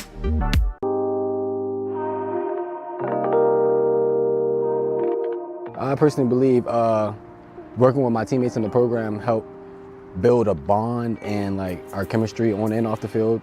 So it's not just football, it's more so school related as well. I come from another college program. My aunt recommended me to come over here. She told me that the Anza program is pretty nice. And she was not lying at all. The FAST program helps out a lot. Here, they have a lot more tutors than the other college I was at. That's what I see. Over there, they just send you to the computer lab and all right, here, go do your homework, go do all that. There was no help. Tutoring session had helped me in a good way personally. For me, just sitting back, listening, taking stuff in, and just moving better as a person instead of coming with conflict, saying I ain't do this or that. I just took criticism and just be better later on in life. Honestly, coming to Anza, I wouldn't have asked for help. I would try to do things on my own and make a way, but I found out actually reaching out to your resources will definitely help me in the long run. The calculators, the scientific calculators that they provide are the best because those are very expensive, as well as the iPads and computers that we can rent over there are really good,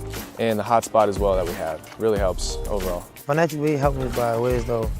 It helped me buy my hygiene stuff, get some food, and help me pay for all books. Everything I need, school-wise, financially, we was able to cover that. It's a place to get away from all the distractions that surround being a student athlete, get to focus on my work. It's just that safe haven. Those mental health check-ins that we have every Thursday, I found it really helpful because now it's I'm not trying to sound corny, but it's I feel it's a safe place other than the football field where I can just listen to someone, or where they even give us a spot to go to when we need help and stuff. We won't know everybody's backstory. We won't know what they did before they got here, what they're gonna do next. But everybody that come here, not in the same situations. Some people come to California for school and they start off homeless. With 12U being open from 9 to 8, that's a good place to be, relax, chill, eat, while watching TV, do homework, until you gotta leave out and go face reality later on. But still, FAST helps a lot, a lot.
mom's kids, I'm the first to graduate college.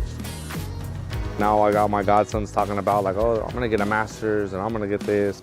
I want to set the example of, you know, that anybody can make a change. Education is important and that they should pursue education. And also for other, you know, kids that are maybe in the crowd that have family members like me, or maybe they grew up the way that I grew up, and just show them that, hey, you know, we can all do this. This is not just for a specific demographic. Everybody's welcome at school.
Whether you're taking Highway 49, Highway 99, coming from anywhere in the 209 or much, much further, take a drive up Highway 108 to the NorCal Sports TV Summer Basketball Camp. It's a 5-day overnight summer basketball camp in the Sierra foothills of Sonora. The NorCal Sports TV Summer Basketball Camp, where we keep it 100.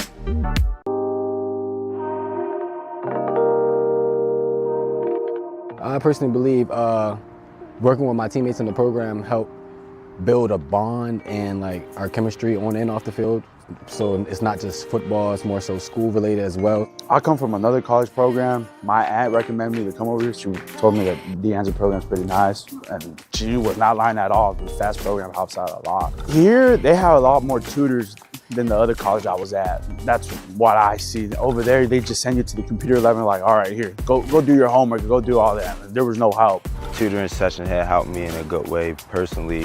For me, just sitting back, listening, taking stuff in, and just moving better as a person instead of coming with like conflict, like saying I ain't do this or that. Like I just took criticism and just be better later on in life. Honestly, coming to De Anza, I wouldn't have asked for help. I would try to like do things on my own and make a way, but I found out like actually reaching out to your resources will definitely help me in the long run. The calculators, the scientific calculators that they provide are the best because those are very expensive, as well as the iPads and computers that we can rent over there are really good, and the hotspot as well that we have really helps overall. Financial aid helped me by ways though.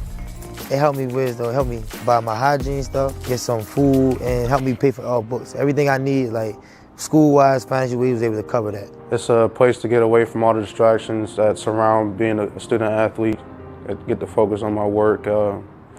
It's just that safe haven. Those mental health check-ins that we have every Thursday, I found it really helpful because now it's like, I'm not trying to sound corny, but it's like I feel it's like a safe place other than the football field where I can just like listen to someone, or where they even like give us a spot to go to when we need help and stuff. We won't know everybody's backstory. We won't know what they did before they got here, what they're gonna do next.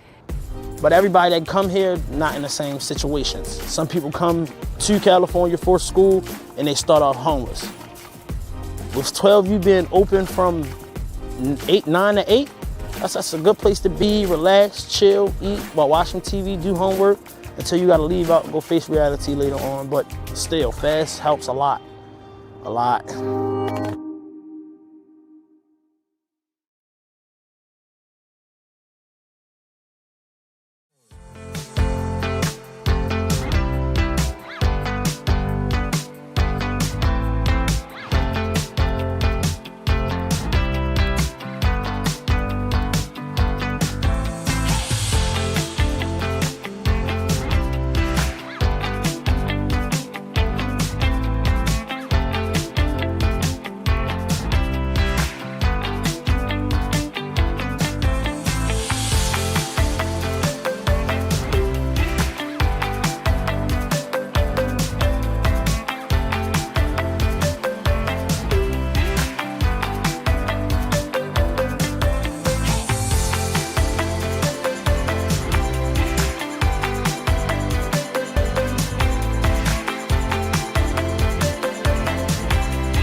Hello, ladies and gentlemen. Welcome back to second half action of American Division Championship Bowl football game.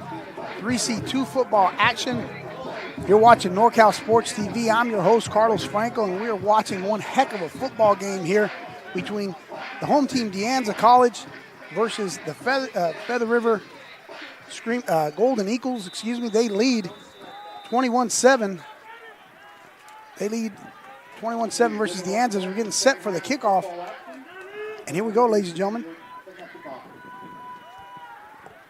And that's going to be fielded by number 7. He's got a wall to his right as they set up a return right. He's still on his feet. That's number 7, Isaac Matthews. He's taken down on the De Anza sideline. As you see, he had a good setup there.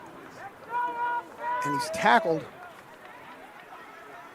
right about there. I believe that was number 18, I'm not sure. 92 was also in on the tackle for De Anza. 92, that is Martino. As we come back out here, the offense of Feather River, they lead 21-7. Caden Leaf at quarterback. Jairus Jackson behind him at running back. Janarius Jackson, excuse me, sir. Janarius Jackson, the ball carrier, is taken down immediately. They found some serious success. Jackson scored a 1-yard touchdown run. He had 11 carries for 73 yards in the first half, and a lot of them were right there running the ball behind Justice, Aki, Swan, Forrest, and Tafua, along with 83 Miller. They were running that inside type zone play. Had a lot of success with that. Not on that particular play, as it's going to be 2nd and 10. Weber in motion is 83. And they're going to keep it on the ground to Jackson. And once again, stymied in the center of the... a little extra push by, I believe that's 44. So a little extracurriculars by number 44 of De Anza, Anderson. Well, you'll notice that number 35, Hopkins, was the first guy there to make the tackle. And just to be safe, 45 Hawkins,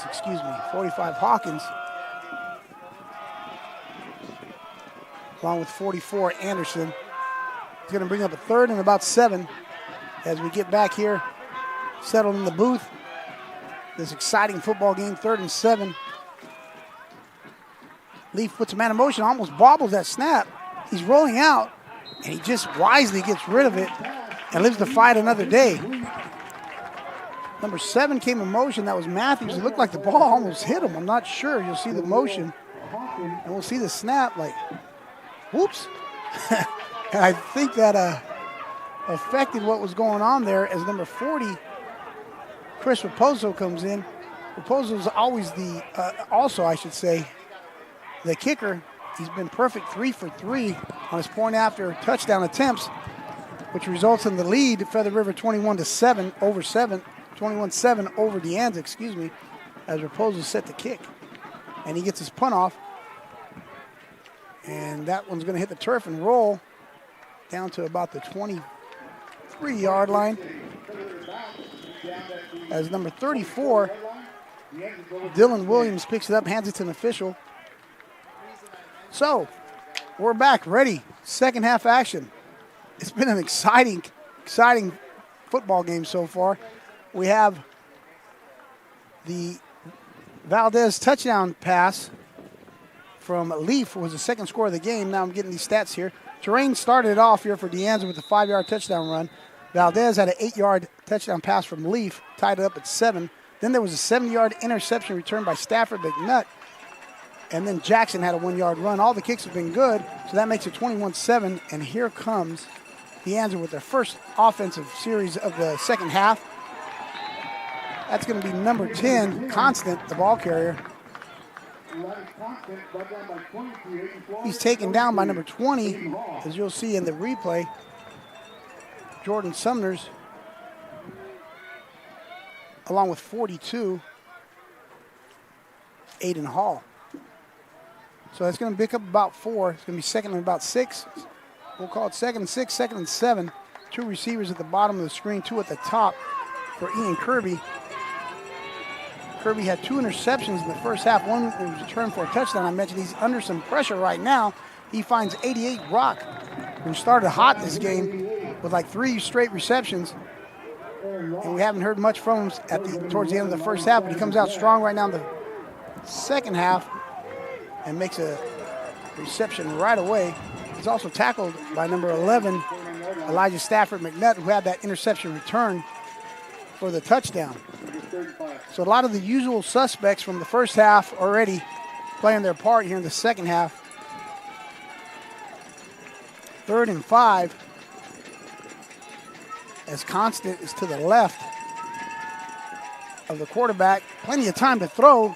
Nice catch by number 4, Akeem Wright, who I mentioned he was pretty quiet in the first half. He only had 2 catches in the first half, and he has 56 on the year for 1,200 yards and only had 2 in the first half, and he comes out and they're getting, I'm sure that's something they talked about at halftime, that they have to get him the football in some way, shape, or form, and they're making an effort to do that right there with a reception. However, it's short of the first down. It's going to be 4th and about 2 as number 17, Justice Nielsen, is back deep to receive the punt from number 49. That's Francisco Jimenez Ponce. And Ponce gets a nice kick. It's returnable, but he calls for a fair catch. Wisely does so, as there's 3 De Anza defenders there. So it's going to be 1st and 10 for Feather River. Now we're talking about Feather River. Their offense pretty much was a run game this first half. Jackson had 11 carries for 73 yards and the 1-yard touchdown run. Leaf was only 4 of 5. And his longest reception was for 9 yards. He did have the 8-yard touchdown pass to Valdez. And we mentioned the interception returned by McNutt, so those were the 21 points. And they held the ball quite a bit of time as Weber's in motion. And now 15's in motion as Weber reset, and there's speed option to Jackson. And Jackson's still on his feet. It's going to be a foot race versus number 6. Jackson's down the sideline. He's pulling away, ladies and gentlemen. It's going to be touchdown. Number 2 action, Jackson, Feather River. That's a 70-yard touchdown run by Jackson. It's going to be a speed option to Reed. Ball's pitched out by Leaf. And then Jackson just turns on the jets. And he's gone. So here we go as number 40, Raposo, comes back out. Trying to go perfect today, 4 for 4 on point after touchdowns attempts, and it's up. And it's good. Just like that, ladies and gentlemen, 10 minutes, 49 seconds into the third quarter. Feather River College leads De Anza College 28-7, and you're watching NorCal Sports TV.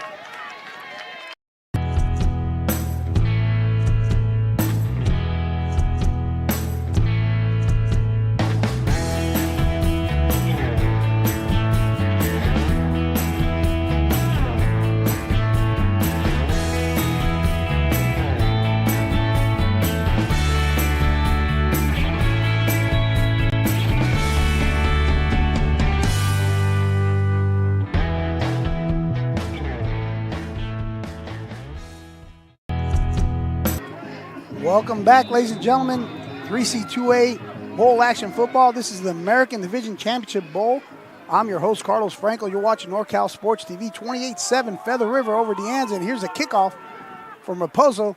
It's going to be an up man, number 27, who fields this. Running to his left, finding some room. Still on his feet. Still going. I thought he went down, but I was wrong. That's going to be number 27, one of the upbacks. That's Addison. He fields it. He slipped a tackle. I thought he had gotten tackled, but he kept those legs churning and turning. Kept running there. I thought he was down, but he kept going. Nice return. Very good field position, taking the ball past the 45-yard line. We'll say the 46-yard line. Good job by Addison and his teammates, because De Anza needs to come up. They need to answer, get back on the scoreboard. So Kirby comes out, 3 receivers to the bottom of your screen, right up top. With 25, the ball carrier, going to run to his left. Nothing going on there. It's number 22, Aiden Flores, along with number 42, Hall. So Flores and Hall working the same side. You see 22 with a little swim move there. Hall 42 and Flores 22. Game records all season. Flores 38 tackles, 7 for loss, 4 sacks. Halls has 28 tackles, 10 for loss, and 4 sacks. So they were very formidable, holding down that defensive line for Feather River as it's 2nd and 11. That was a loss of 1. Pass across the middle. It's going to be incomplete. So it's going to bring up 3rd down. Kirby had some time to throw there. Stops, throws. So it falls incomplete. It's going to be 3rd and 1. They lost a yard, so it's 3rd and 11. I thought an official was talking to a defender over there. I'm not sure. Is it a good warning he gave him? I don't know if he was going to give a penalty marker. It wasn't on the screen, but it kind of slowed down the play here. Now it's taking a little bit of time to get number 50 to the sideline. Play clock's winding down. And here we go. We'll get back to live action as there was a little speed bump going on there. Kirby with 3rd and 11 takes a snap. He's looking. He's under some pressure now. He rolls out to his left, gets it off to number 4, Akeem Wright. And we got a penalty. It looks like it's going to be a legal man downfield. Kirby had that ball for quite a bit of time, and he starts scrambling. And it's going to be a legal man downfield. So that's going to negate the big play to number 4, Wright. It's going to be a repeat of 3rd down.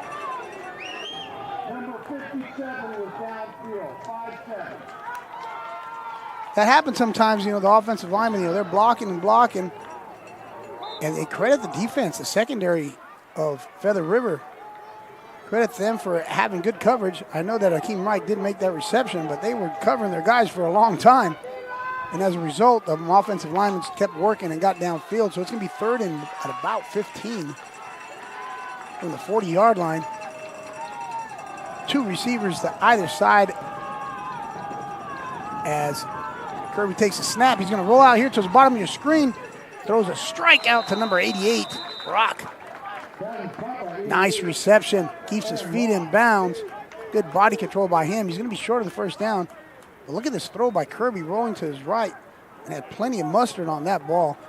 Watch this. Boom. Nice throw and catch. It's going to be 4th and about 3. And we'll see what Coach D'Agostino decides to do here. He's going to go for it. 4th and about 3. Watch the hard count here. As number 25, Terrain, who had that touchdown earlier, was the leading ground gainer for the Anza team, is in the backfield. We got some scrambling action going on, and 1st down. As a result, Kasky makes the tackle. Ian Kirby, the ball carrier, but there is a penalty marker on the field.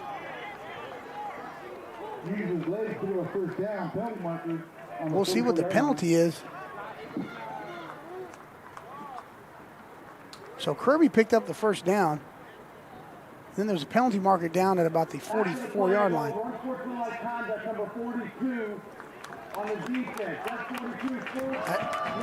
That's going to be an unsportsmanlike conduct penalty versus Feather River. That is a big gift that the Golden Eagles are giving the Mountain Lions there. So it's a 1st down, and plus you tack on the 15, just what the Anza football team needed. So it's going to be 1st and 10 from the 32-yard line of Feather River. They have 2 safeties. Kirby looking to his left. Now he's looking to the center. Now he goes back to his left. Wide open was number 16. He's still on his feet, spinning. Number 16, Jaden Weber, out of San Mateo, California. I mean, he was wide open. You'll see in this replay. I mean, look, he's like, hey, throw me the ball. I'm over here by myself. 1st down, and Terrain on the ground, running behind the left side of the offensive line, still on his feet, running hard as Terrain. That offensive line of Anderson, Bowens, DeSantis, Espino, and Dillon. I'm checking to see if Espino is back in. I believe he went out earlier, but look at Terrain. Terrain was the leading ball carrier in the first half, 7 attempts, 31 yards in that touchdown, and they're going to give it to him again. And he cuts back, and he's going to be short. No, he's in the end zone. It's Terrain. His second touchdown of the day for number 25.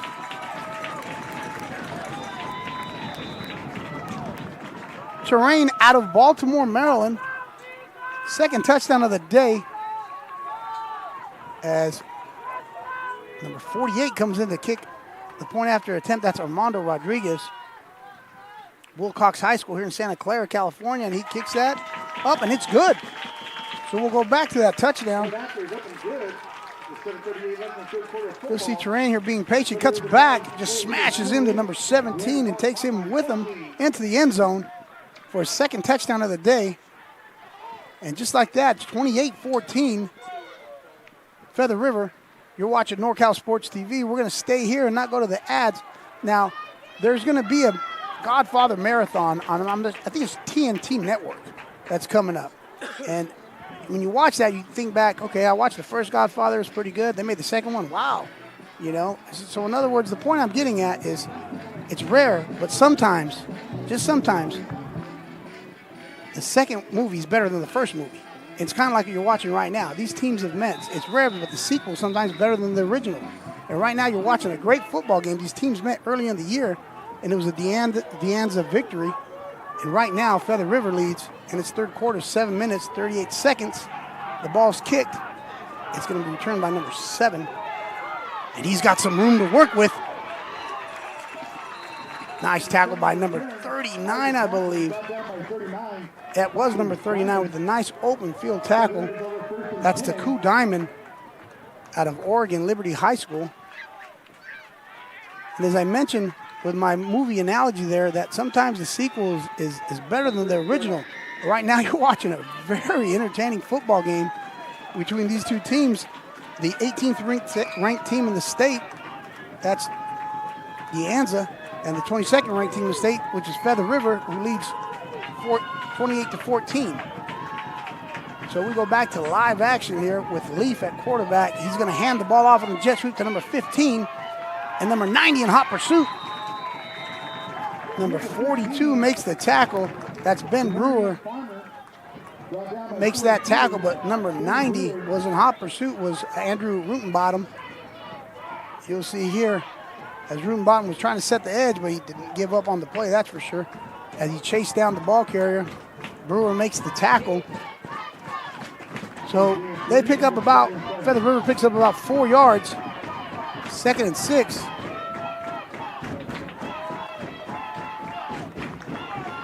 Number 5 in motion as number 1 Leaf's going to keep it. And 90 Rutenbottom. What a nice play by number 90. Rutenbottom. Watch him playing his responsibility here at defensive end. They just kind of leave him alone there, and they're going to read him. You'll see him come out and make this play here. Number 90, Rutenbottom, 54 tackles on the year, 3.5 sacks, 18 or tackle for losses. Big play by him, so it's going to bring up a 3rd and about 6.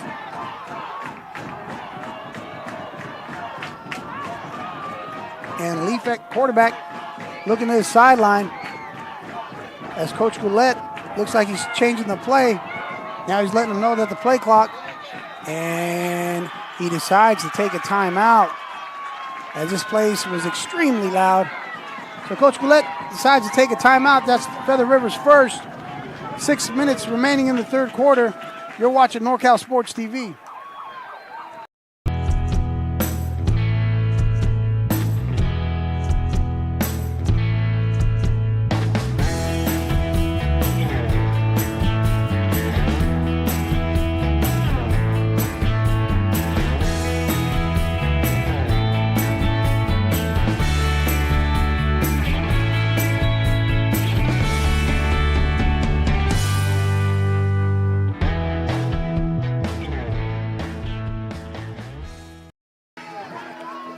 Hello, ladies and gentlemen. Welcome back to Cupertino, California, watching 3C2A football, American Division Football Championship.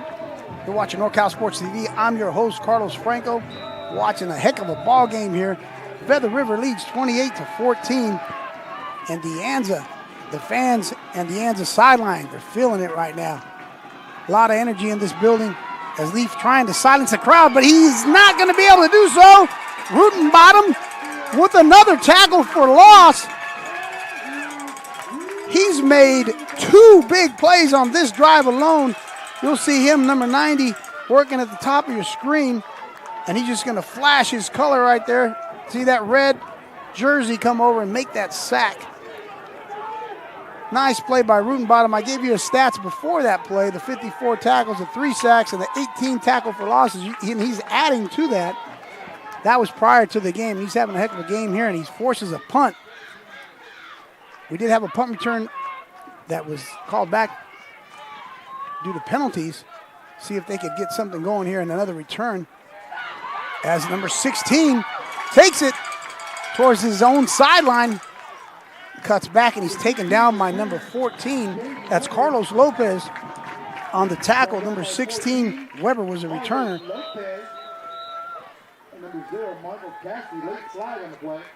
So that, as they sort it out right now, it's going to be first time you see the return as Weber cuts back, and then Lopez comes in, gets on the tackle there, helps out some of his teammates. So the officials are talking about, I'm not sure if they're talking about where they're going to spot the ball. I'm looking for the, man, here we go. So there is no penalty. I was wondering what was going on. Thank you for clarifying that. Our official for today's contest is Kenny Leffel. And they're doing a great job, are the referees, and letting the guys play. And as I mentioned, we're watching a great game here. 1st and 10, the Anza. Ball spotted just short of midfield. They're going to keep it on the ground. Number 27, Terrain. At the bottom of the pile is number 47. That's Lennox Hicks, defensive lineman out of Arizona.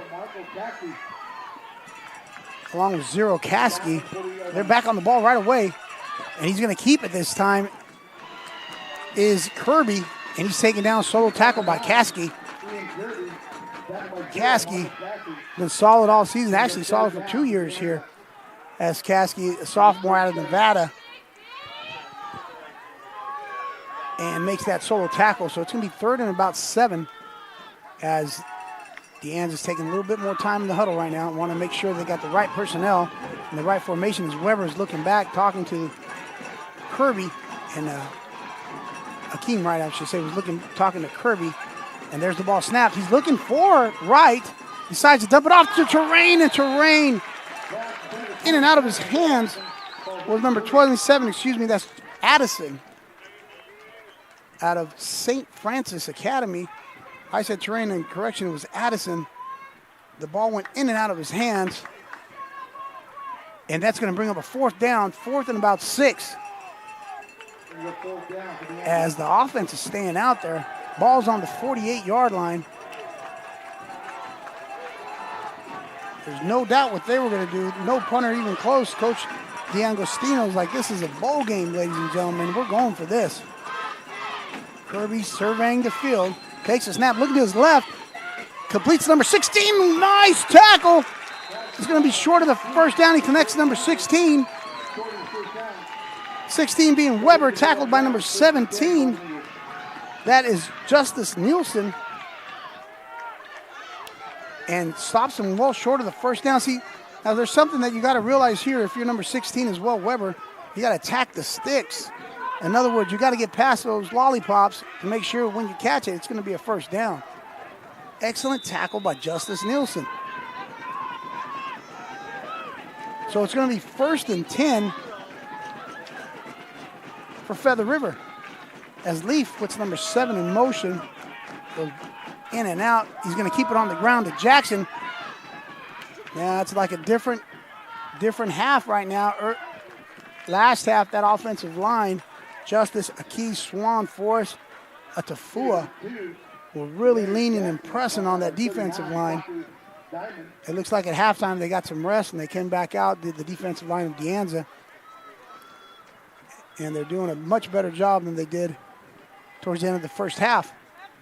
However, with that being said, it's a gain of 5.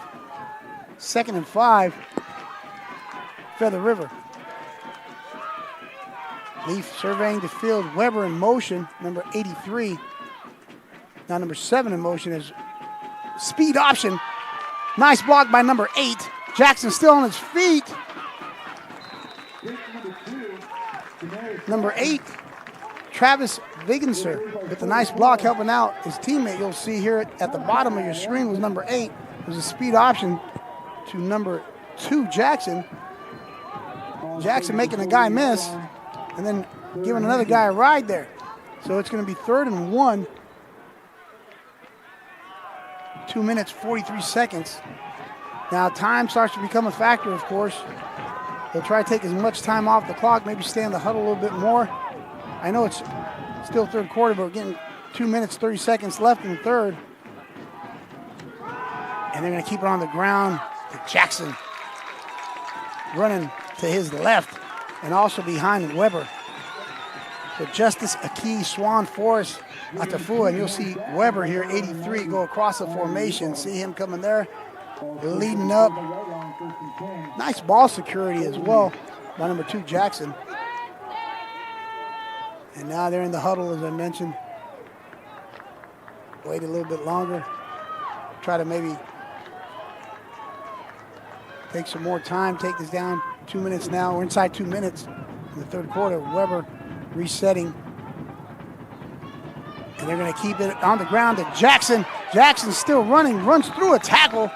He is just extremely strong, is Jackson. Number 19 on the tackle, but you'll see Jackson just continuously just keeps his legs going and is leaning forward as number 19, Brunson, makes a tackle on him. Now Jackson's 6'1", 220 pounds, out of Atlanta, Georgia.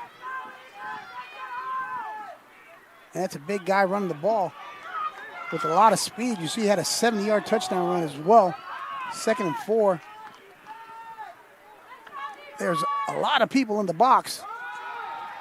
And they're still going to challenge the defense of De Anza and hand the ball to Justice.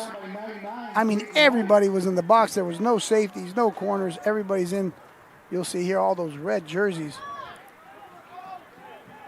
Looked like a rugby scrum there. And white, 99 makes that tackle. So it's going to be 3rd and about 5.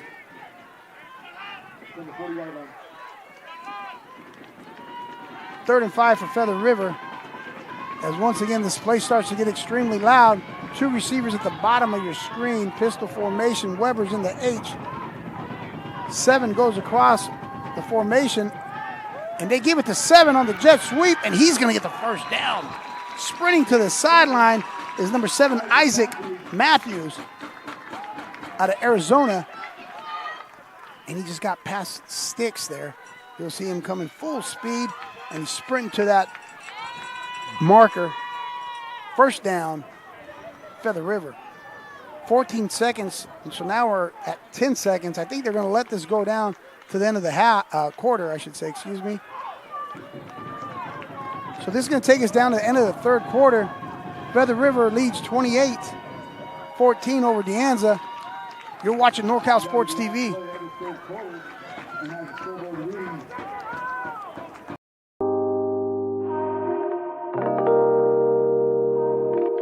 I personally believe working with my teammates in the program helped build a bond and like our chemistry on and off the field.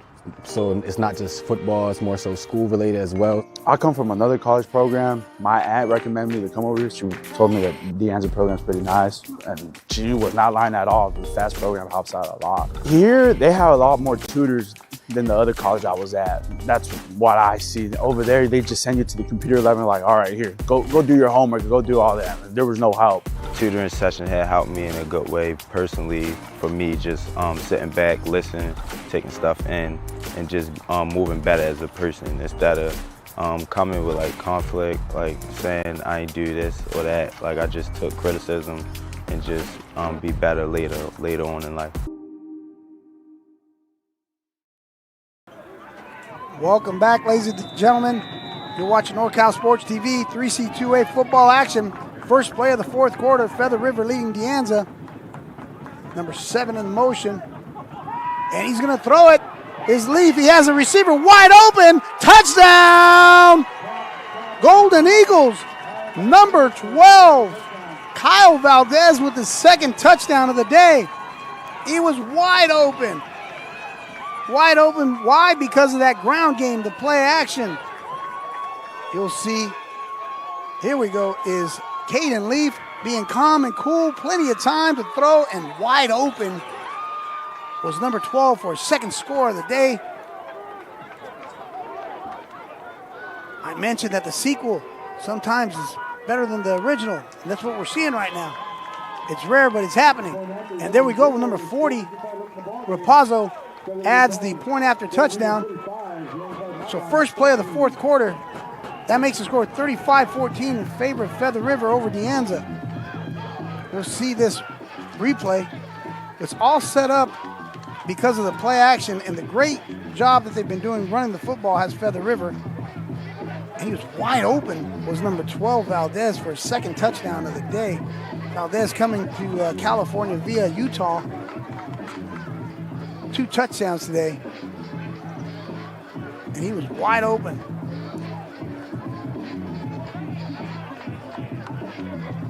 Now, 14 minutes, 55 seconds remaining in the fourth quarter. I hate to be the doom and gloom guy, but this could be the final quarter for a lot of these young men here playing football.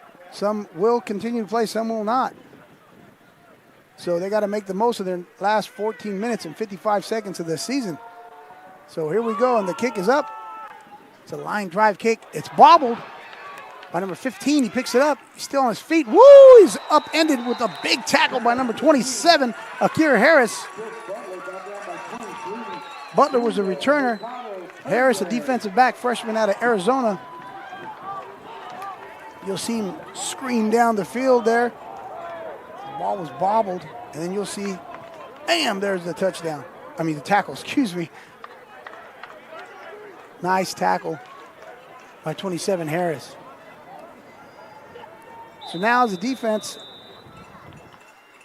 Feather River might take a little bit more chances. They haven't, they can start taking a little bit more chances possibly by blitzing more, but if they do that, it'll be man coverage, and that's a problem when you got a guy like number 4 down here at the bottom of your screen. They're going to keep it on the ground.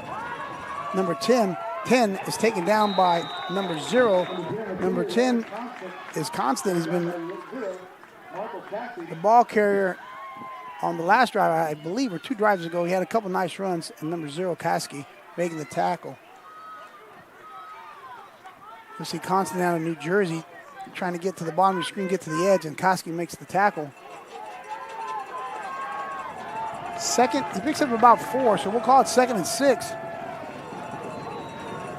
Ian Kirby surveying the field. He's going to look to the bottom. His screen starts rolling this way towards the bottom. He's going to try to throw deep. He does not. He pulls it down as Kasky. There were 2 receivers deep. That's Rock and Harris downfield, and Rock is hurt now. Rock goes down at the 45-yard line. There was 2 red jerseys, and there was 3 white jerseys down there. That's why the ball wasn't thrown. And then Rock pulled up a little bit lame.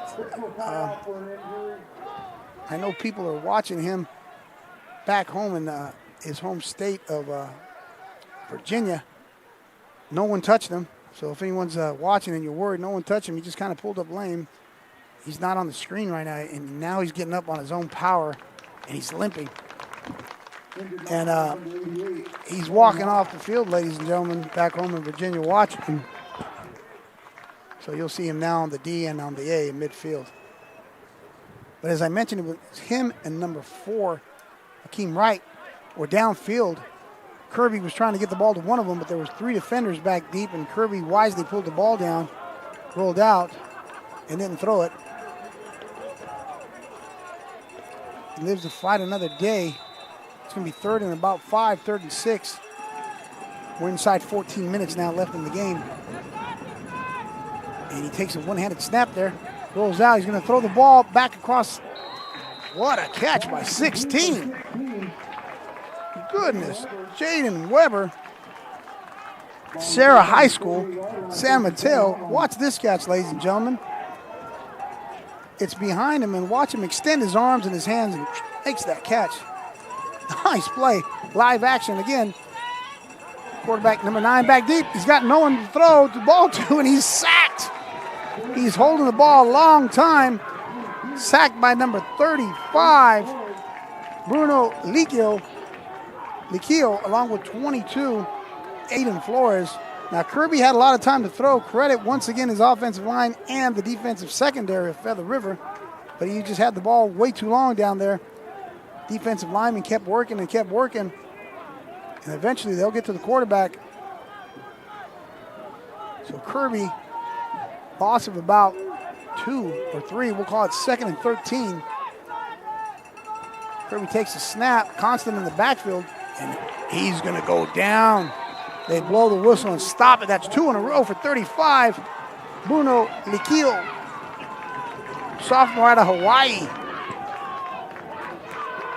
Big Bruno, 2 plays back to back. Now Kirby also scrambling a little bit, maybe too early. They stay maybe in the pocket a little bit longer, but it's real easy for me to say all this stuff because I'm up here and I'm not facing that massive pass rush at Feather River right now. So it's going to be 3rd and about 10 plus the other 10. So we're looking at 3rd and 20 for Ian Kirby and Anza. Kirby takes a snap, rolling out to his right. He's going to find number 11. Nice pitch and catch. Number 11 makes that reception on his own sideline. Teron Nix, Fremont High School in Oakland. Nice throw as well by Kirby, showing a lot of his arm strength and showing that he could throw the ball off platform throws, different arm slots as well.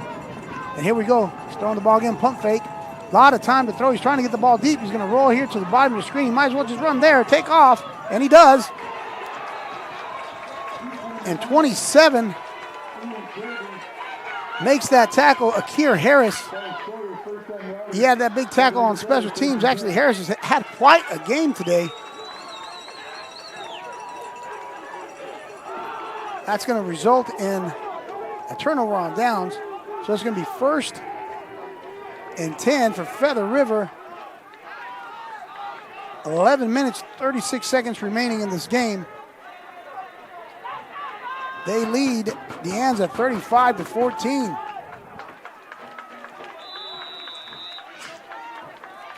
And I mentioned their last drive. They'll probably take some more time in the huddle here and there. I know it's early, don't get me wrong, but I know that that's on their mind as far as offensively because they do like to run the football, as you know. And there we go with number 2, Jackson. Running behind big number 75, Aki, who pulled from his left guard position.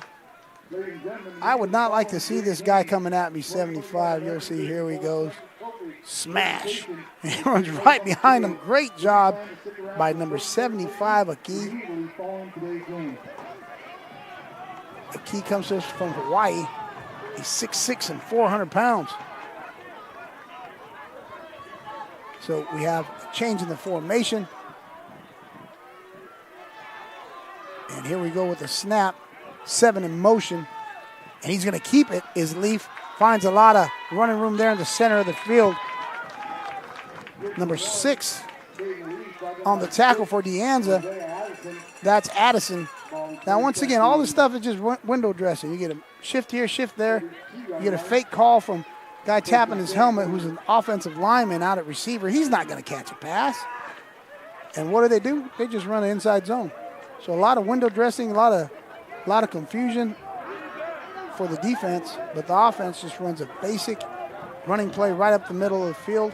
And here we go again with 79 in it at tight end. He's not going to catch a pass. He can't go downfield, so it's going to be a run. And there it goes. 99, White wraps him up. So number 79 is in it, tight end. That's Jaden Love. He's an offensive lineman out of Arizona. when I say he can't catch a pass, I don't mean to offend him. I'm sure he can, physically. But he's not allowed to go downfield with that jersey number on a passing play. And he's still in there, and he's split out wide. So he's not going to catch a ball, but they might throw a screen to the guy behind him here at the bottom of the screen. And here we go.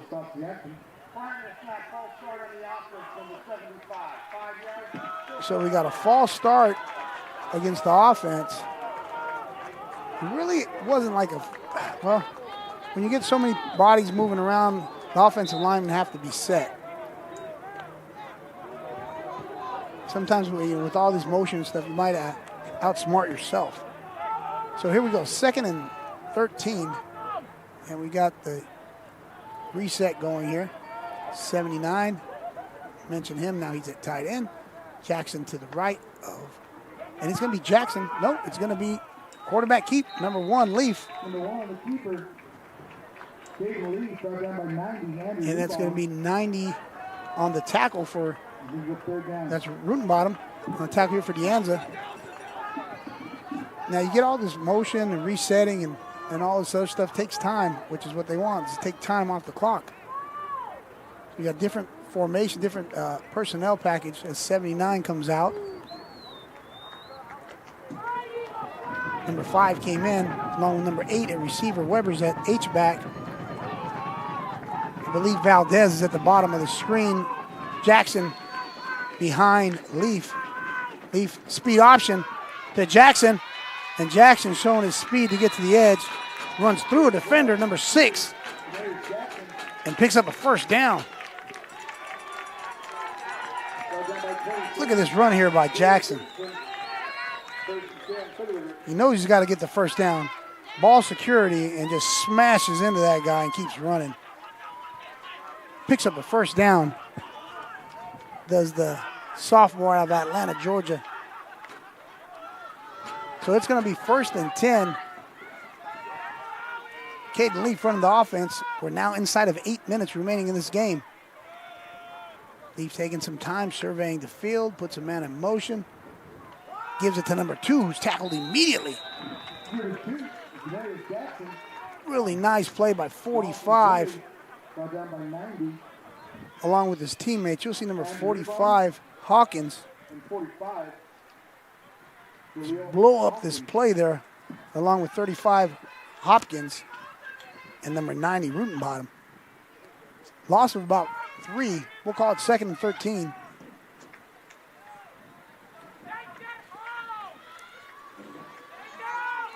As you'll notice now, Leaf is kind of peeking over to the back judge, see if he's going to start the countdown. Waiting and waiting, and gets the ball now to number 2. Jackson breaks a tackle, still on his feet. Just smashes forward. Nothing special about this right now, ladies and gentlemen. This is just big boy football. It's number 2, Tashawn Skinner. Another Maryland product tripped him up. You'll see at the bottom of the tackle. 2 versus 2. That's Deuces Wild. Going to bring up 3rd and about 6.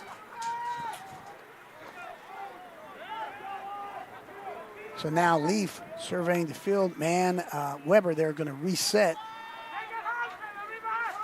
And it's going to be a play action pass. He's going to keep it. And he wisely throws it away. Try to find Weber going across the formation. That's going to bring up a 4th down. You'll see Weber here when he reset. It's the same play they tried to get to him in the first half towards the end zone when he was tackled short of the touchdown. All right, problem with that is an incomplete pass and the clock stopped with 6:22 remaining. No, they're saying they're going to reset it. And they're going to run the clock now. So here we go. Leaf, they're going to go for it. 4th and about 7, we'll call it. Leaf puts 15 in motion. Leaf's going to throw the ball. He's going to take a shot to number 12. And in and out of his hands.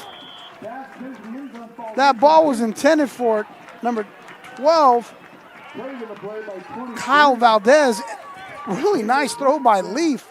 you'll see that it went off Valdez's chest. I don't know if you'll see it here. Look, bam, right there. Catchable ball, but good defense by Anza. The defender got his hand in there as well, so good job there by the defense of Anza to get off the field and give their offense a chance to put some points on the board. They're going to take over 1st and 10, 6 minutes, 13 seconds remaining, 3 timeouts remaining as well. 1st and 10 from the 28-yard line of Anza. As number 9, Kirby, hands it to 27, runs through Koski's tackle, which that's a very rare thing for someone to say, because Koski is a very sure-handed tackler, and you'll see the strength of 27, Addison. Look at Addison showing his strength and his balance. He kept running. And we got an injured player down. I think that is Addison, as I was talking about him on his run. And he's down, and it looks like he's being attended to right away by the crew here at Anza. So we're going to take a timeout here. We'll come back. You're watching NorCal Sports TV.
Welcome back, ladies and gentlemen. NorCal Sports TV.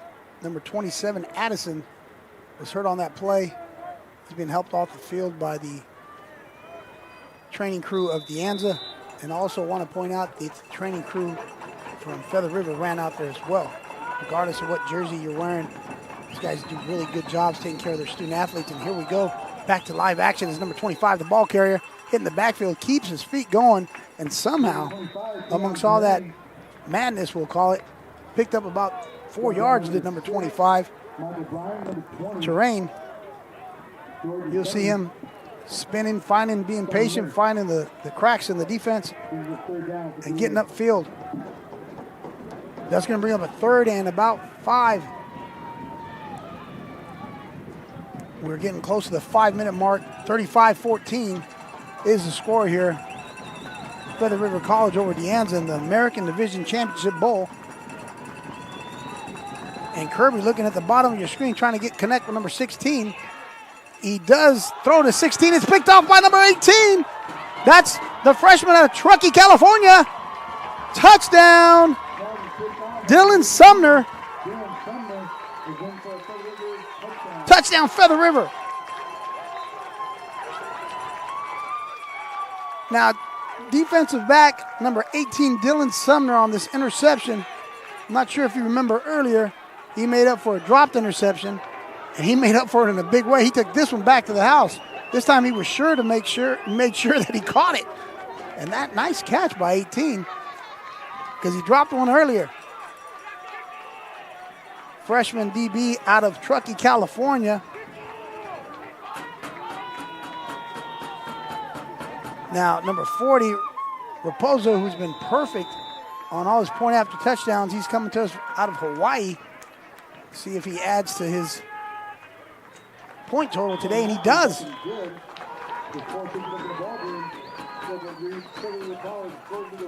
So with 4 minutes 50 seconds remaining,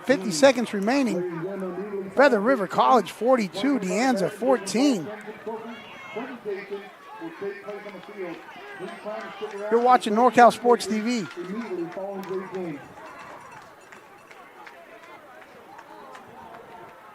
Whether you're taking Highway 49, Highway 99, coming from anywhere in the 209 or much, much further, take a drive up Highway 108 to the NorCal Sports TV Summer Basketball Camp. It's a 5-day overnight summer basketball camp in the Sierra foothills of Sonora.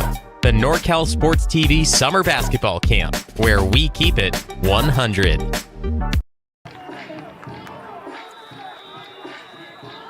We're back here, live action. Scores 42-14 in favor of Feather River College, as there was a touchdown return on interception by Dylan Sumner. And there's the kickoff. It's going to bounce in and out of the hands of number 15. He picks it up, coming back towards the body of the screen, hits the center wall. He's got some room to work with. And he's still on his feet as number 15.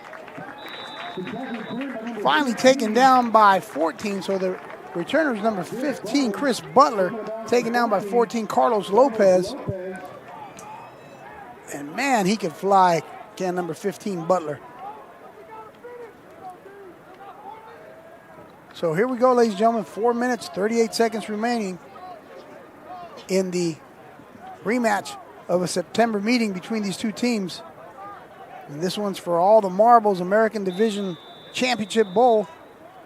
Feather River College up 42-14 versus De Anza.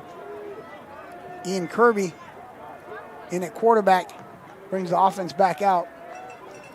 Really good field position thanks to Butler's big return. So Kirby across the middle to number 25, still on his feet, bouncing off a defender.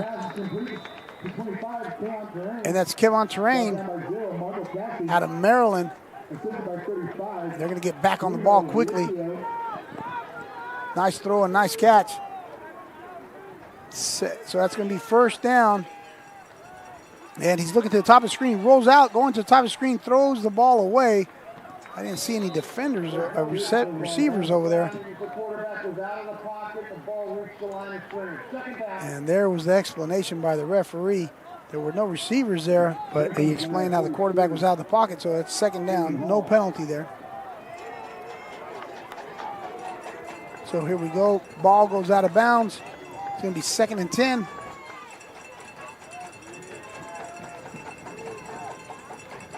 As once again, you're watching exciting 3C 2A football action on NorCal Sports TV. I'm your host, Carlos Franco, and you're watching the American Division Championship Bowl. Feather River College 42, De Anza 14. 2nd and 10 for Ian Kirby and De Anza. Got a receiver open as Rock. Can't get the ball to him. He's going to roll out, throws the ball to 16. He completes it. And number 16 still on his feet, being held by number 18. So 16 is the receiver's Weber. He's taken down by 18, Dylan Sumner, who had that interception return for a touchdown. As you see, Sumner just held on to his ankles and just waited for the troops here to get to the ball carrier. Nice open field tackle by Sumner. I mentioned how well this Eagle football team tackles. So they're going to keep the ball on the ground. If he's not in, he's close, ladies and gentlemen, is Terrain. So he's maybe the 1 yard line, inside the 1 yard line. He's running hard, running to his left behind Dylan Espino, Anderson, Bowens, and DeSantis.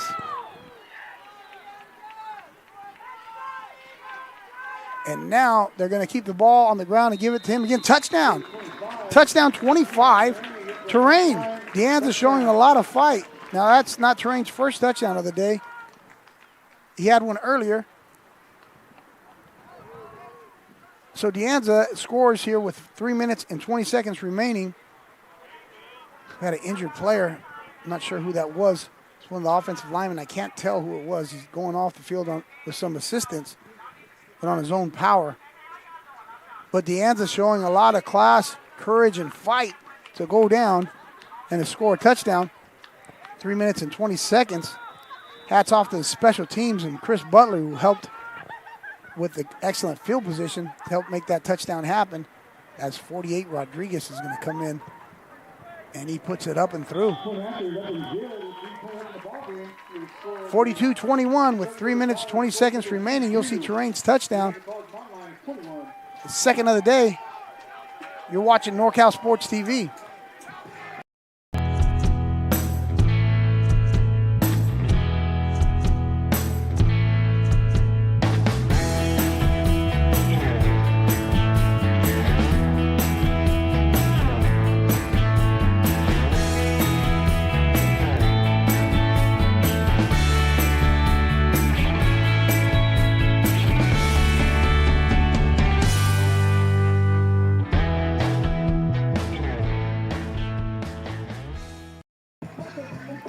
Hello, ladies and gentlemen. Welcome back to Cupertino, California. You're watching exciting 3C 2A football action. This is the American Division Championship Bowl.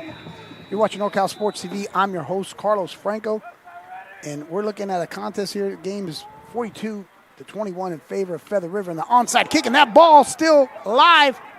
It looks like De Anza fell on it. We're going to take a look. And yes, they did. De Anza fields the onside kick. You'll see this onside kick attempt. Touched and bobbled. And wow, De Anza showing fight, courage. And they come up with the ball again. So now, they come up with the ball, So now, Ian Kirby comes out with the offense. Great job by the special teams. And I had just mentioned the special teams of De Anza with that big return by Butler that allowed the score of Terrain on the prior drive. Then they go out and they do an onside kick. Great job by De Anza's special teams. And now Kirby comes out with the offense, throws the ball across the middle. It's intercepted by number 0, Koski. Marco Koski, a linebacker, sophomore out of Nevada. That might be the dagger to the heart, ladies and gentlemen. Koski with a huge play. So, with that play, Feather River takes over. Remember, this is a American Division Championship Bowl. Guys are playing for all the marbles here, and that's a huge play. And as I mentioned, that might be the dagger to the heart. If they can pick up a couple first downs here, De Anza still has 3 timeouts. But this ground game has been very effective, so they're going to keep it on the ground. And whoa, hit in the backfield is Jackson. And he somehow keeps stumbling forward. Not somehow. That's a lot of hours in the weight room, I tell you. That's not no somehow. I don't know why he said that. Number 2 out of Atlanta, Georgia. 6'1", 220 pounds. Running hard with that football and ball security. Don't want to jinx anyone, but a lot of ball security there by the offense of Feather River. Just taking some time in the huddle. So it's going to be second down as Jackson got back to the original line of scrimmage. So it's going to be 2nd and 10. Weber resets with now 5 in motion. And they give it to 5. Gets the edge. Number 6 takes him down. That's Addison. Addison, another Baltimore native, makes that tackle for De Anza. You'll see number 5 coming in motion, Marcellus Clay. There was a guy, his name was Cassius Marcellus Clay. He's a pretty good boxer. You can look him up. So here we go. So hats off to the greatest of all time, Muhammad Ali. And now it's going to be 3rd down, and there's a timeout. We're going to stay here, talk a little bit about what's going to happen after the game. There's going to be a presentation for the championship trophy, which is a huge, obviously, accomplishment for both teams to be here in this game. And also, if you're a player, you're thinking about, man, what size finger do I wear for my bowl ring? So it's 3rd down. Feather River's going to come out here. We're assuming they're going to keep it on the ground. So you'll see De Anza is going to start stripping and going out for the ball, trying to get a turnover.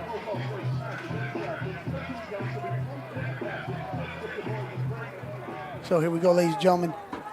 Caden Leaf having a heck of a game there at quarterback, running the offense with Jackson to his left, Weber to his right, 15 in motion. He's going to keep it, goes up the middle, and he's going to possibly score. It's a foot race. Number 1, Leaf wisely goes down. Now, ladies and gentlemen, I talked about his physical ability earlier, and then I said, but what's between his ears? That high IQ. You know, it would be hard for me to stop and to slide because I would want to score. But he wisely goes down because what does that mean? More time comes off the clock. They keep the ball. Had he scored, you got to give the ball back right away. So once again, number 1, Caden Leaf, doing a great job, the freshman out of Red Bluff, California. So first down, ball's going to be spotted, I should say, at about the 15-yard line. And Leaf is limping a little bit. Regardless, he's going to take a knee. So that's going to take us inside the 1-minute mark. And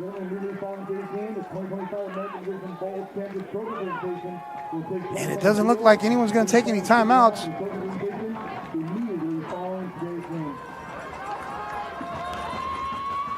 So Coach Nick Golette, offense is on the field in a victory formation. I mentioned they're ranked number 22nd in the state. Now, assuming everything works out the way it is, they're going to move up. That's for sure. As far as the rankings, this is a 3C 2A football championship bowl division game. It's the American Division Championship Bowl. And we're down to 22 seconds. I'm not even sure if you could hear me anymore, ladies and gentlemen. It's so loud here. The fans from Feather River made that 5-hour trip. It seems like it's a home game for them. The Anza fans are here as well in support of their team. As the team start lining up there in the center, as we go to 3, 2, and 1. And that's going to be it for the American Division Championship Bowl. Feather River College, 42, De Anza, 21. So the American Division Championship Bowl is won by Feather River College. They're the champs. 3C 2A football. You're watching NorCal Sports TV. I've been your host, Carlos Franco. Have a great day, everybody.